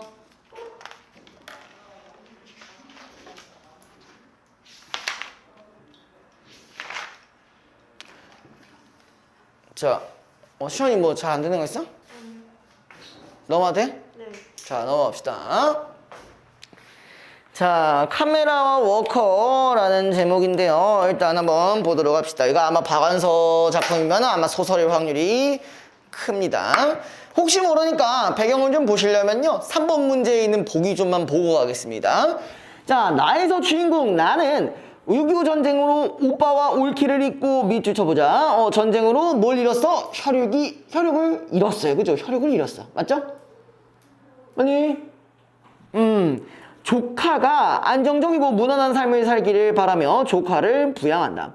그래서 조카를 이과로 전과시키고 대학에서의 데모를 경계한, 요때도 이과가 더 중요하다는 얘기 생각을 하고 있는데, 그죠? 데모를 경계하는 등, 자, 거기 밑줄, 이념으로부터 조카를 분리시킨다. 왜 그런 거야? 전쟁으로 인한 피해를 받지 않길 바라는 마음이에요. 이는 전쟁과 이념의 상처가 인물에게 끊임없이 영향을 주고 있다는 것을 보여준다. 또한 정직과 근면의 이데올로기가 개발 시대의 현실 속에서 좌절되는 모습을 보여줌으로써 한국 사회의 욕망에 대한 통찰과 부정적 단면을 드러내고 있다라고 이렇게 되어 있네요. 이 배경을 한번 갖고 가시고 읽어보도록 합시다. 아까 뭐라고 했죠? 정치적 이념에 끼지 않기를 바라는 거죠, 그쵸? 자, 거기 볼게요. 행여 그런데 끼지 마라. 뭐 뭐겠어? 뭐 대충 데모 이런 거겠죠, 그쵸? 데모 같은데 끼지 마라. 관심도 갖지 마라. 너는 기술자가 될 사람이야. 자, 기술자 밑줄 쳐주시고. 기술자라고 한다면은 무슨 뜻? 뭐랑 상관없고 어떤 정치적 이념과는 상관이 없는 직업이네요. 그쵸? 정치적 이념과는 상관이 없잖아요. 이거니까. 그죠? 자, 그래서 세상이 어떻게 되든 밥벌이 걱정을 안 해도 될 기술자란 말이야. 기술자는 명확한 해답을 얻어낼 수 있는 문제에만 관심을 가지고 되는 거야. 알겠지? 자, 밑줄 쳐보자. 명확한 해답을 얻어낼 수 있는 문제. 그럼 이건 뭐야? 이데올로기와 상관없는 그런 문제들을 얘기하는 거겠죠? 그러고는 혹시 게임에 빠져서라도 그런데 끼어들었다간 졸업 후 취직도 못하고 일생 망치기 십상이라고 공갈을 쳤고 너는 꼭 대기업에 취직해서 안정된 생활을 누리고 예쁜 색시 얻어 일요일이면 카메라 메고 동부인에서 야외로 놀러 나갈 만큼은 재밌게 살아야 한다고 설교를 했다. 일요일 날마다 그게 여행 가는 거 개꿀일 것 같긴 한데, 그죠? 그 다음에 중략 부분 넘어가서 나는 더 비참해지고 싶어. 그래서 고모나 할머니가 철석같이 믿고 있는 기술이나 정직이니 근면이니 하는 것이 결국엔 어떤 보상이 되어 돌아온 나를 똑똑히 확인하고 싶어. 그리고 그걸 고모나 할머니에게 보여주고 싶어. 대충 이거 뭔 것 같아요? 기술이 뭐 정직이니 근면이니 이게 어떤 보상이 되어 돌아와. 그러니까 이렇게 해봤자 돌아오지 않는다는 건 얘기하는 거겠죠, 그죠? 돌아오지 않는다. 아까 그 보기에 이게 있었잖아, 이런 얘기들이, 그죠? 그 개발 시대의 현실 속에서 좌절되는 모습 여기 있잖아. 근면의 의데올로기야 이런 거. 방금 내가 아까 얘기한 건 정치적 이데올로기고 이건 지금 성실, 근면, 정직 이런 거 있잖아. 보기 끝에 있었어. 보기 밑에서 네 번째 줄. 졸리니? 내가 지금 말이 안 나오는 것 같다. 자, 그래서 이제 고모 그렇게 흥분하지 마라. 나는 다만 고모가 꿈이고 고모가 애써 된 이 일의 파국을 통해서 고모와 할머니로부터 그리고 이 나라로부터 순조롭게 노연할 수 있기를 바라고 있을 뿐이야. 그렇지만 고모 오해는 마. 내가 파국을 재촉하고 있다고 생각하지는 마. 나는 내 나름대로 이곳에서의 일에 최선을 다하고 있어. 그러노라면 누가 알아. 일이 고모의 당초 계획대로 잘 풀리지. 나도 어느 만큼은 그쪽도 원하고 있어. 파국만을 원하고 있는 게 아니야. 그럼 이렇게 얘기를 하는 거 보면은 그 조카가 뭘 하고 있는 것 같아? 어떤 정치적 이데올로기에 관련이 되어 있는 걸로 판단이 되는 거야. 됐니? 좀 어렵냐? 여보세요? 괜찮아? 자, 그 다음에 그래 참 잘 될 수도 있을 거야. 잘 된 여지는 아직도 충분히 있고 말고. 나는 벼랑간 잘 될 가능성에 강한 집착을 느끼며 태도를 표변했다. 그렇지만 고모 잘 돼가려고 너무 급하게 굴진 마. Y로 쓰고 빌붙고 하느냐 돈 없애고 자존심 상하고 하진 말란 말이야. 여기와 보니 6개월 기다리려는 임시직 신세로 3, 4년을 현정으로만 굴러다니는 친구가 수두룩해. 자 거기 미주쳐보자. 임시직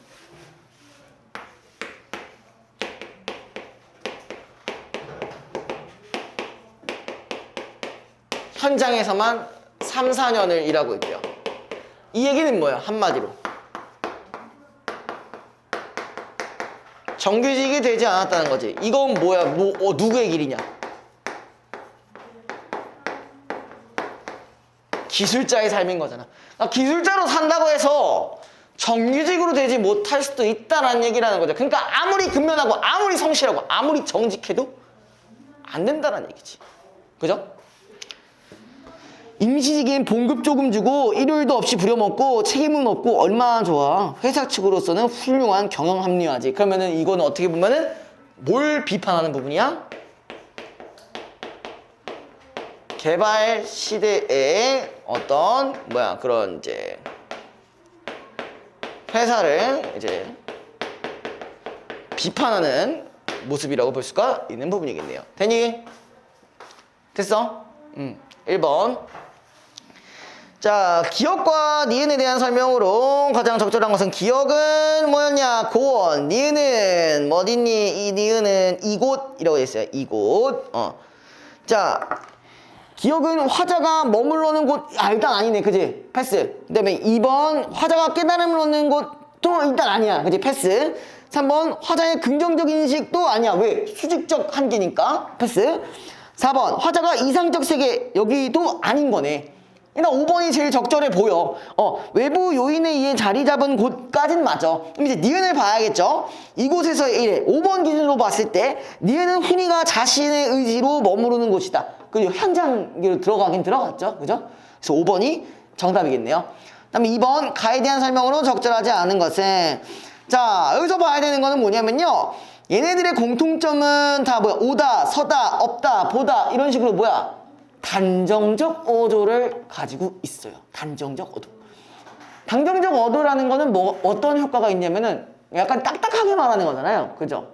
맞아요? 맞아요? 그렇기 때문에 조금 약간 조금 의지가 막 의지가 드러나 보이고 뭔가 딱 남성적인 느낌이 조금 더 크다고 보시면 돼요. 그래서 일단 1번 보면요. 매운과 같은 수식어를 통해 화자의 현실 인식을 드러내고 있다. 매운 계절이니까 그지 같은 계절이라고 했죠. 2번 서리빨 칼란제인 그 위와 같은 감각적 이미지를 통해 화자의 상황을 구체화하고 있다. 맞죠? 이거는 수평 플러스 수직적 한계라고 했으니까.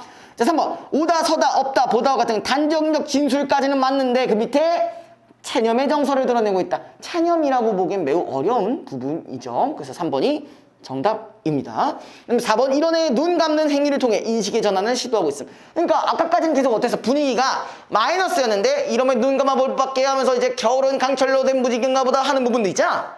이 부분들은 이제 인식이 전환됐다고 볼 수가 있는 거죠. 계속 마이너스로 봤다가 지금 마지막에 플러스로 온 거니까. 자, 그 다음에 겨울, 강철, 무지개와 같은 시대의 방치를 통해 화자의 의지적 태도를 보이고 있다. 요거는 연결이 가능하겠죠. 희망이 있다고 얘기한 거니까. 3번 1번 부분 이거 보기를 봤기 때문에 1번 바로 하시면요. 훈이가 비참해지고 싶어하는 것은 전쟁과 이념의 상처로부터 벗어나기 위한 훈이의 욕망이 투영된 것이다. 상처로부터 얘는 상처가 없었잖아. 상처를 안 받기 위해서 거기 이제 내가 하지 말라고 한 거잖아. 그죠? 그렇기 때문에 1번이 정답이고요. 2번 볼게요. 나가 훈이에게 기술자가 되기를 권유하는 것은 조카가 안정적인 삶을 살기를 바라는 나의 욕망이 투영된 것다. 이것도 맞는 말이겠죠. 3번 경영 합리화를 목적으로 임시직에게 가지는 부당한 처우는 당대 한국 사회의 부정적 단면을 그려내고 있는 것으로 볼 수 있겠다. 그건 지금도 마찬가지인데 맞는 말이고. 4번 나에게 카메라는 안정적이고 무난한 삶을 상징하는 것으로 훈이를 이념으로부터 분리시키고자 하는 나의 욕망을 반영하고 있다. 맞는 말이겠죠. 그렇죠. 이렇게 살길 바란다고 해서 일요일마다 가서 여행 가서 막 카메라 들고 찍고 바란다고. 5번 훈이가 일터에서 최선을 다하고도 파국을 맞이한다면 정직과 근면의 의도 올리기가 내가 바라는 보상으로 이어지지 않는다는 점이 드러나겠다. 그치? 기술자로 살라고 했는데도 불구하고 그러지 않았다라는 거니까. 그죠? 그래서 답은 1번이 됩니다. 108페이지 볼게요. 108. 5분 안에 줄 수 있습니다. 5분 안에 할 수 있다고? 아니, 내가 설명해야지. 뭔 소리 하는 거야. 자, 볼게요. 저작권 얘기가 나왔네요. 그죠? 저작권. 언젠가 이 비슷한 거 했던 것 같아요. 뭐? 저작권? 지식 그거 얘기하는 거야? 지식재산?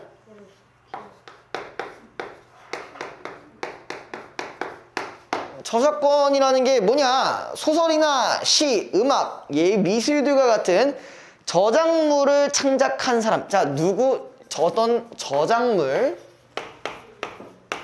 한마디로 창작자를 얘기하는 거죠. 이 창작자가요. 이 저작물 창작가가 자신의 창제물을 복제, 공연, 전시, 방송 또는 전송하는 등 법이 정하고 있는 일정한 방식으로 스스로 이용하거나 다른 사람들이 그러한 방식으로 이용하는 것을 허락할 수 있는 권리. 자, 이 창작자가 두 가지의 방법. 스스로 이용하거나 혹은 다른 사람이 이용하거나, 그지? 이런 이용을 뭐 해주는 것? 허락해주는 게 저작권의 의미예요. 됐죠? 그 다음에 이걸 뭐라고 한다? 권리란다. 저작권은 우선 지적재산권과 구별된다. 자, 이거는요. 어떤 부분이랑 지적재산권이랑 구분이 된대요. 자, 그 다음에 지적재산권이 저작권보다 더 넓은 개념이다 라고 되어 있으면서 지적재산권이란 지적인 창작활동의 결과물을 다른 사람이 법이 정하고 있는 일정한 방식으로 이용하는 것을 허락하는 권리 모두를 말한다 라고 했어요. 그러니까 이 얘기는 뭐야? 이 지적재산권은 그냥 이용하는 거야. 그냥 이용해도 되는 거야. 근데 저작권은 그걸 허락을 해주냐 안 해주냐의 차이고 지적재산권은 이걸 그냥 이용하냐 안 하냐의 차이고요. 그래서요 이를 무체재산권이라고 하는데 여기에는 저작권뿐만 아니라 특허, 상표, 실현신안 등 산업재산권 등이 모두 포함된다. 한마디로 여기가 더 큰 개념이에요. 아까 뭐 있었다고? 대표적으로 상표라는 게 있었죠. 상표. 그 다음에 또 뭐 있었어요? 대표적으로 특허. 우리 아마 특허법은 많이 들어봤을 거예요. 그죠? 그래서 저작권은 좁은 의미의 저작권과 저작 인접권으로 나눠진다. 또 나눴어요. 저작권도 마찬가지.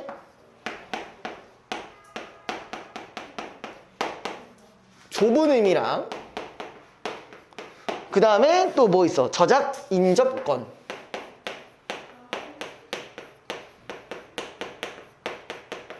이렇게 두 가지로 나눠지는데, 자, 좁은 의미의 저작권은 시인, 소설가, 작사, 작곡가와 같은 창작자들에게 부여되는 권리.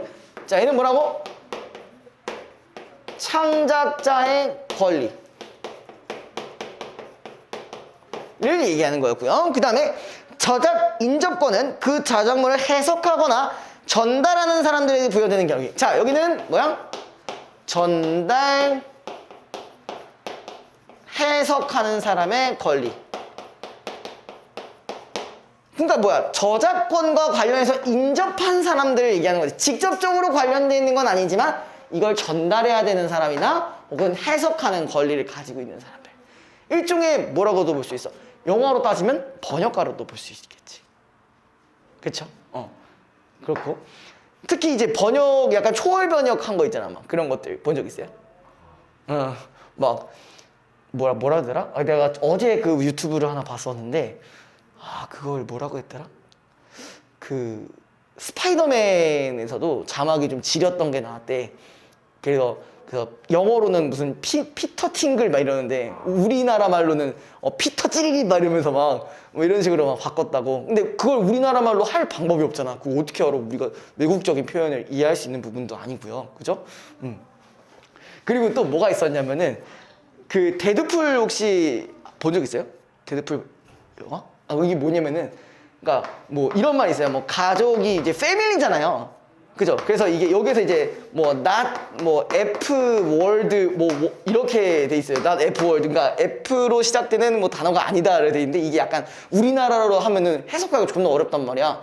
근데 여기서 우리나라 자막으로는 어떻게 되냐면은 가족은 가이 아니다 이거 있잖아. 그 욕 있잖아. 이해를 못했죠. 좋댔다 할 때 그거 가족은 아니다. 18세 이후인가라서 그래요. 그래서 아마 모를 거야 아마. 그래서 뭐 영어로는 살짝 이해가 되는 말인데 우리나라 쪽으로는 이해가 안 되는 거 그런 걸 요런 것들이 이제 저작 인접권에 해당하는 그런 부분들 이거예요. 자, 그다음에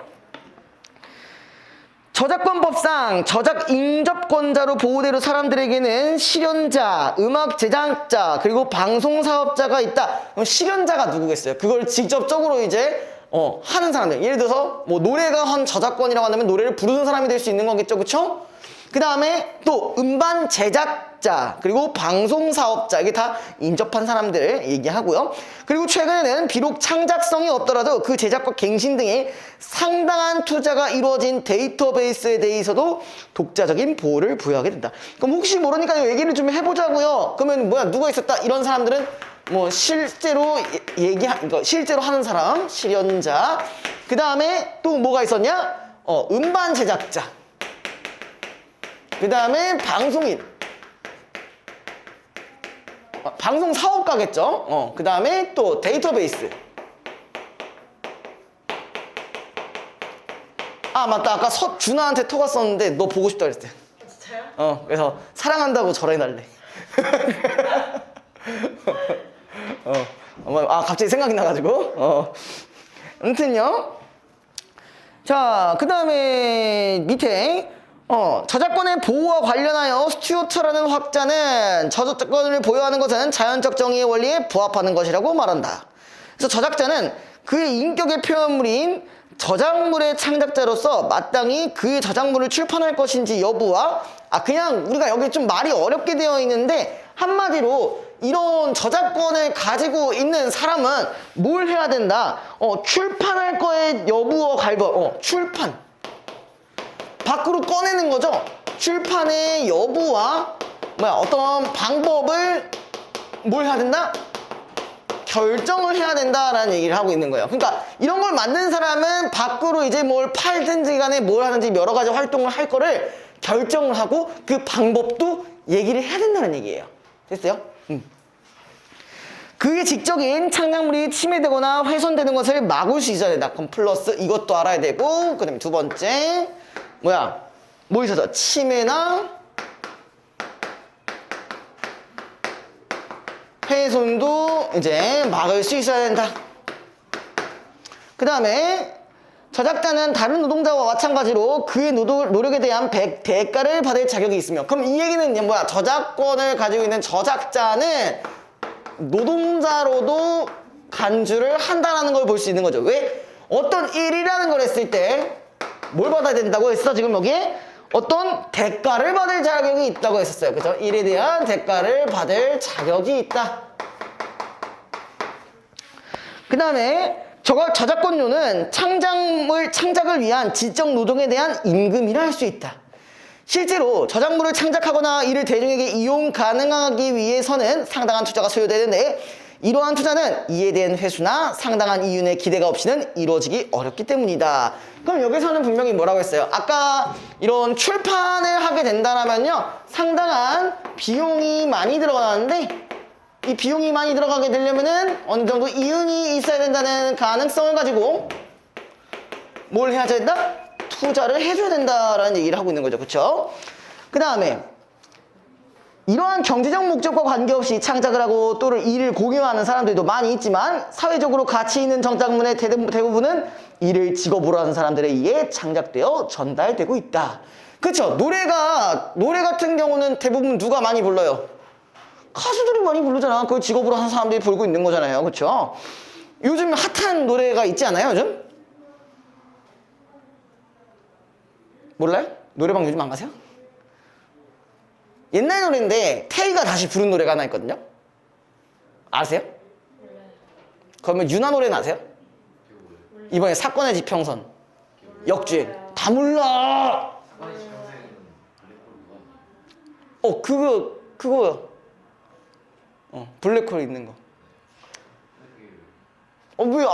아니 진짜 유튜브 존나 핫한 건데 왜 내가 더 이상한 놈이 되는 거 같지? 이상하네. 난 분명 알고 던진 건데 왜 내가 이상하게 된 거지? 아무튼 자, 무엇보다 저작권 보호는 문화적 발전을 위해 필요하다. 자, 요 얘기, 저작권은 또 한 번 더 필요한 이유가 뭐라고 돼 있냐? 문화적 발전을 위해서.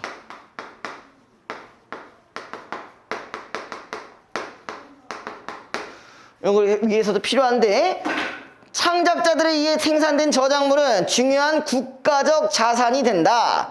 우리가 자랑하는 대부분의 문화유산은 바로 이러한 저작물들이다 라고 했어요. 그러니까 한마디로 문화적 발전을 위해서 이 저작물들 자체가 뭐가 된다고?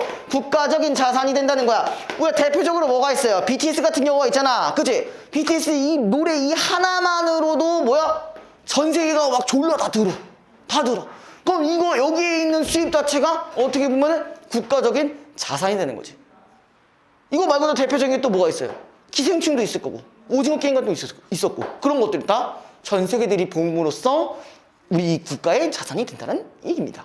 여기 있죠? 맞추기 힘드네요. 그죠? 네, 맞추기 힘들어요. 네.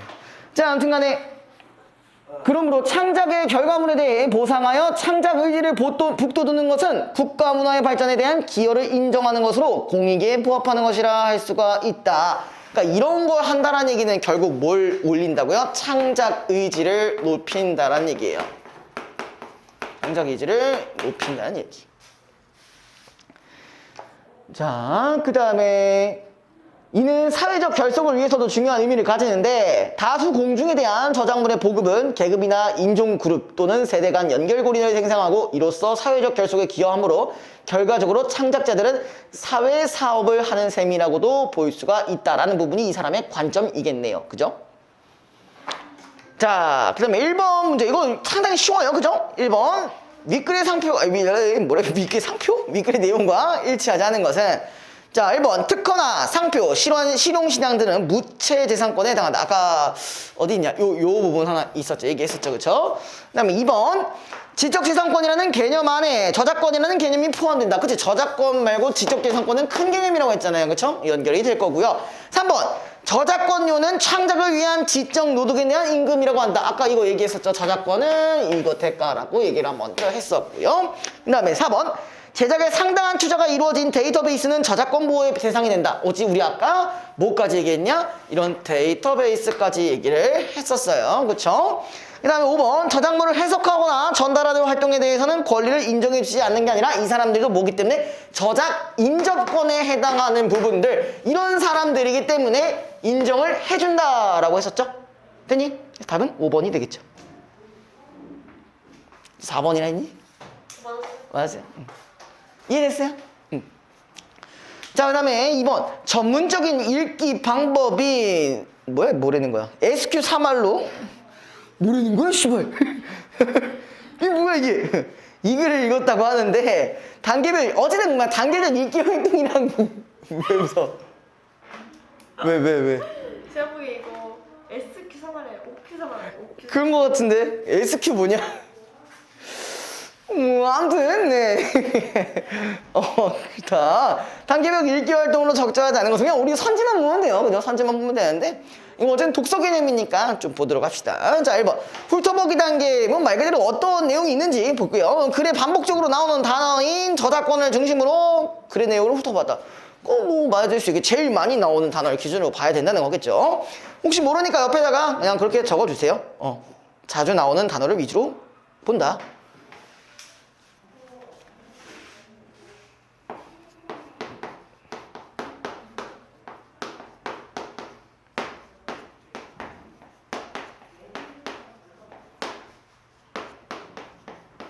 이 정도로 적어주시면 되고요. 그 다음에 2번 질문하기 단계 저작권과 관련하여 저작권 보호가 필요한 이유는 무엇일까와 같은 질문을 만들어 보았다. 뭐 궁금한 내용들이겠죠. 관련 내용.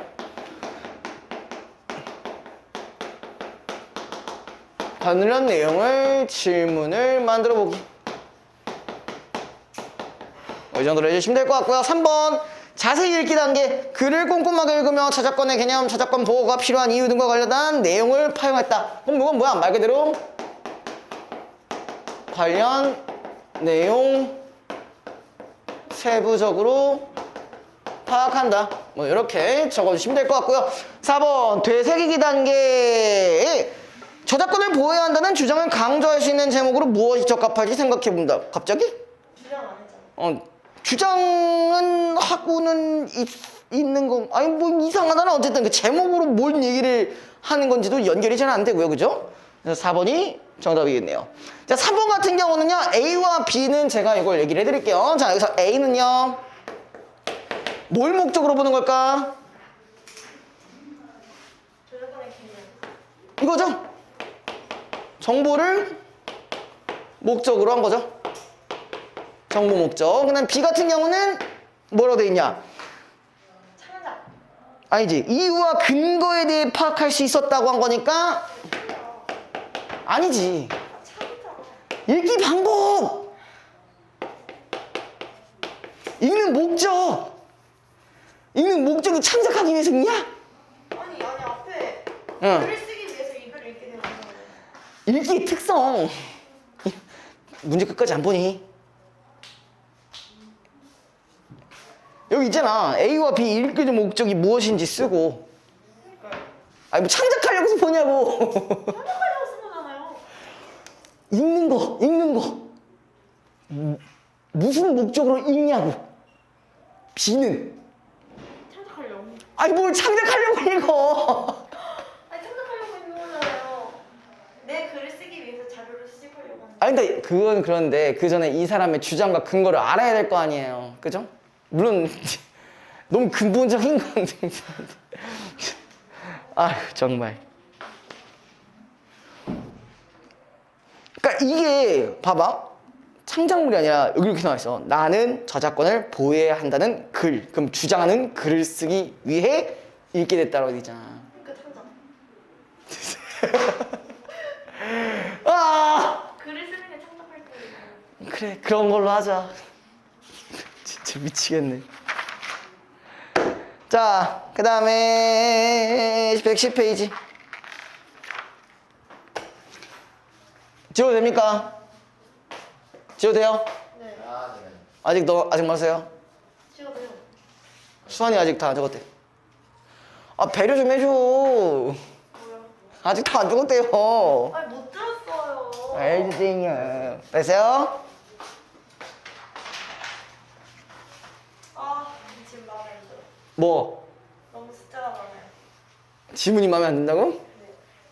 문제의 숫자가 너무 굉장하게 많아요. 문제 4개밖에 안 되는데? 이거는 사회 지문이겠죠. 문제는. 그래서 마음에 안 들어. 어차피 해야 돼.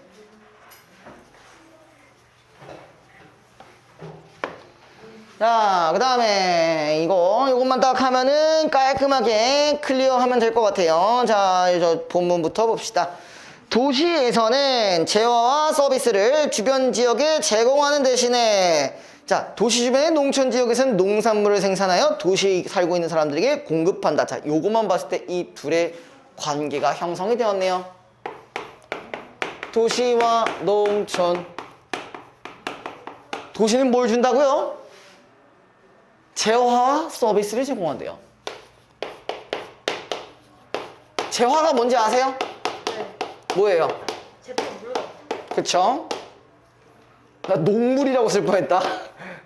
농물은 대체 뭐냐?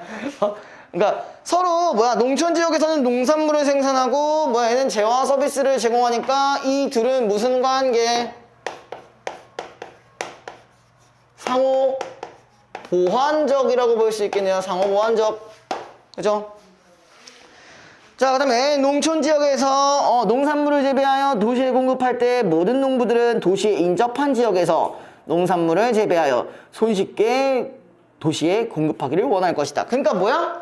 농촌에서는 뭘 바란다고요? 쉬운 농산물 공급이죠. 그러니까 도시로 어떻게 잘 공급할 수 있냐? 이게 중요하고요. 그 다음에 만약 농부들이 모두 도시 주변의 농토에서 농산물을 재배하기 원할 땐 어떤 일이 발생할까? 도시에 인접한 토지는 제한되어 있기 때문에 도시 인구가 많을 경우 도시에 상당히 떨어진 곳에서도 농산물을 재배하여 도시에 공급하게 될 것이다. 그러면 누가 도시에 인접한 도시에서 농산물을 재배하고 누가 도시에서 상당히 떨어진 곳에서 농업 활동을 해야 할 것인가? 그럼 이 얘기는 지금 뭐야? 일단 기본적으로 이런 게 필요하다면요, 다 어디서 하고 싶대? 도시 근처에서 하고 싶대요. 근데 이거를 가까운 사람이 있고 먼 곳에서 하는 사람이 어떤 차이가 있냐라는 걸 지금 물어보는 건데, 그죠? 그래서 이와 관련하여 고려할 것은 도시에서 필요로 하는 작물의 종류가 많은데 이러한 작물들은 어디에서 생산할 것인가 문제이다. 자, 모든 작물의 재배지는 도시에 공급하기 편리한 가까운 거리 토지에서 농작물을 재배하기를 원할 것이다. 그러나 토지에 인접한 토지는 제한되어 있으므로 모든 농부의 요구를 충족시킬 수 없다. 그렇다면 이러한 상황에서 농부에게 토지를 원활히 공급하여 도시에서 필요하는 농산물을 생산하게 하려면 어떻게 해야 될까? 이에 대한 해답을 제시하기 위해 일찍부터 지대의 개념이 도입되었다. 자, 요 부분에 대한 차이에 대한 기준은 지대라는 말이 있어요. 지대가 뭘까요? 지대가 그 땅에서 얻을 수 있는 그렇게 나와 있어요? 말하는 거 아니에요? 자, 일단 8시간 배웠거든요. 아, 그랬어요? 네. 자, 그래서 T는 고립국 이론도 이러한 맥락에서 출현했다. 하나 더 있었죠. 이거 플러스 고립국 이론도 넣어볼 수가 있겠네요. 자, T는 고립국 이론에서 농업적 토지 인용 분화의 주요 인자로 입지지대를 생각했다. 입지지대. 일단은 본인이 개념을 일단 알았다고 하지만 우리가 국어에서 설명하는 그 개념이 최대한 그 개념을 가지고 활용을 해야 되는 거죠. 제가 말한 그게 이거예요. 순수익을 말하는 거예요. 네, 아무튼 농부가 작물 재배를 통해서 얻을 수 있는 순수익. 그렇죠. 아까 얘기한 대로 그래. 얘기해 드릴게요. 시연이가 잘했죠요. 순수익. 기대할 수 있는 순수익을 얘기하는 거예요. 그래서 순수익을 얘기하는 건 시장 가격에서 생산비와 운송비를 뺀 잉여분의 수익이다. 자, 이렇게 한번 볼게요. 자, 뭘 기준으로? 시장 가격에서 마이너스 뭐 있어? 뭐 생산비,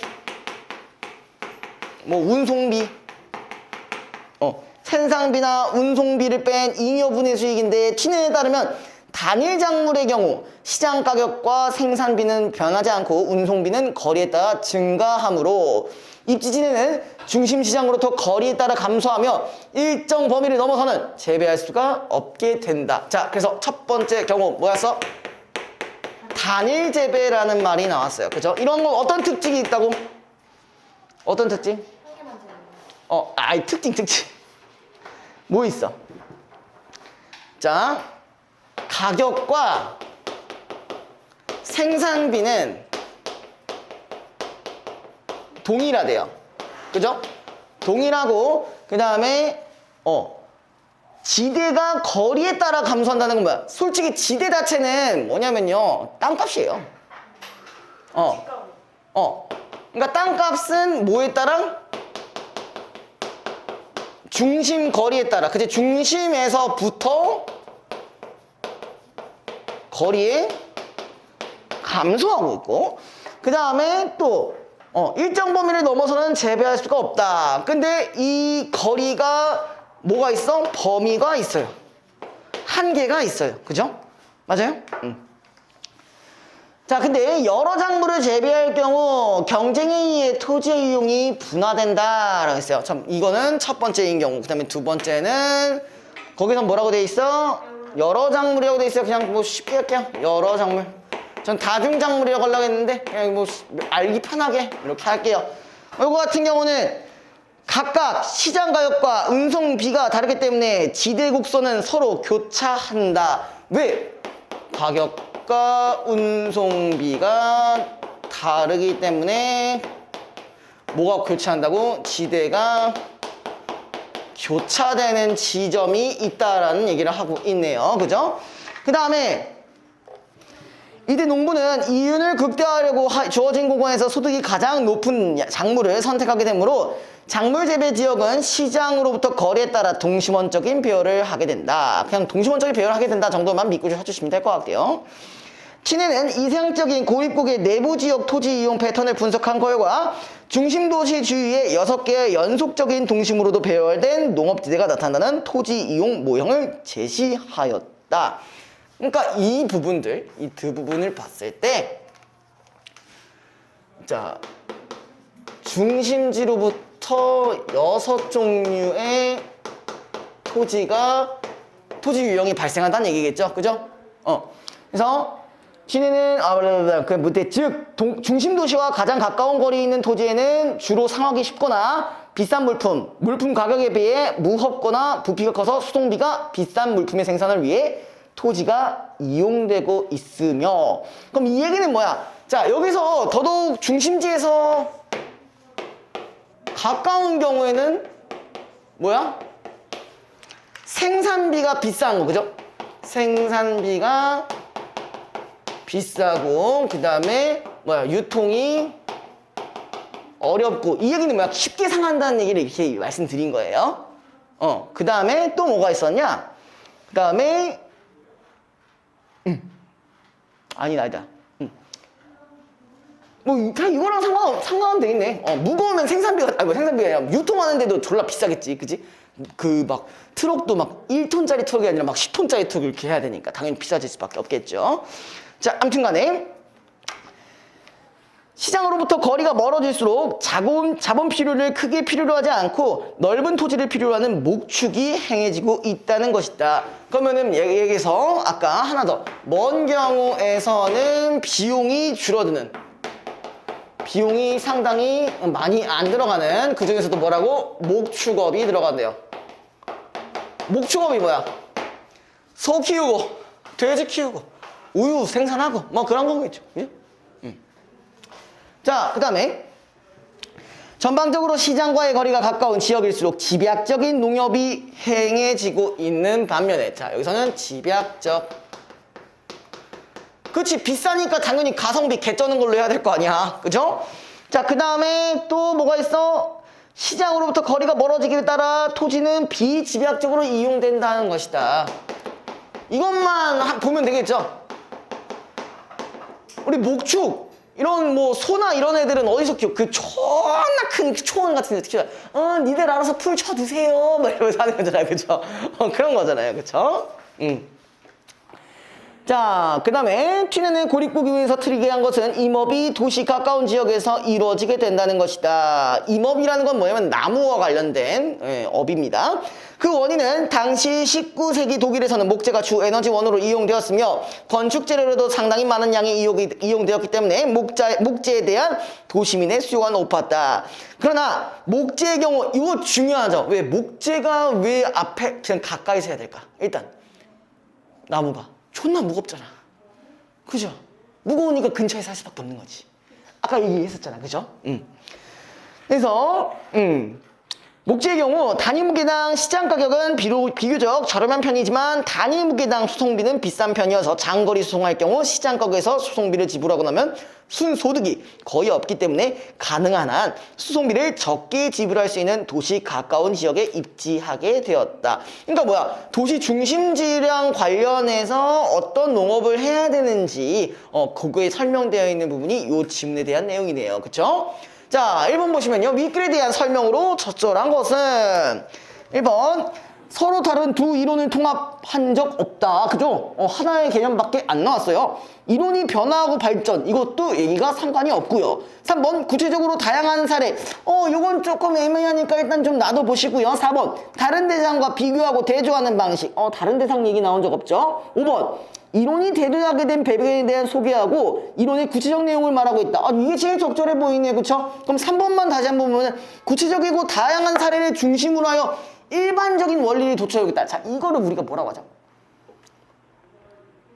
우리가 이거를 귀납법이라고 해요. 귀납법. 예를 들어 이거 있잖아. 오늘은 해가 떴다. 내일 어제도 해가 떴다. 오늘도 해가 떴다. 그러니까 내일은 해가 뜰 것이다. 그런 거 있잖아. 하는 법은 연역이 안 나와. 구체적인 사례들을 이렇게 들어가면서 하는 거. 그게 기납. 그게 귀납법이에요. 그래서 알고 계시면 될 거예요. 법은 연역이죠. 일반적으로 그렇죠.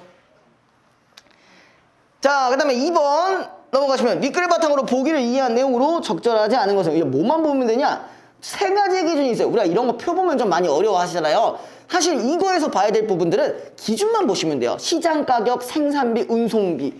자, 우리 요거 딱 얘기했잖아. 가격, 생산비, 유통. 그죠? 얘기했었잖아. 그죠?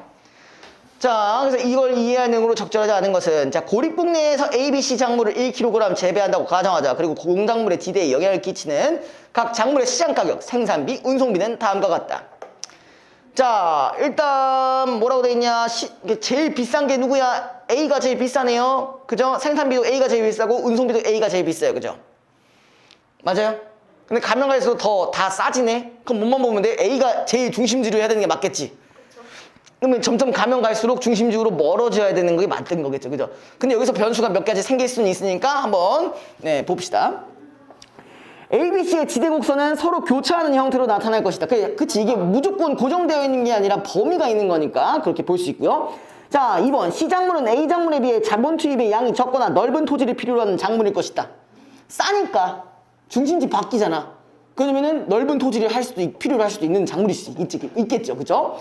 3번 중심 지역으로부터 10km 떨어진 농업지역에서는 C를 재배하는 것이 유리할 것이다. 아니죠. 그죠? A를 해야지. 그치? 자, 그래서 요게 틀렸고요. 그다음에 4번. 1번, 5번이요.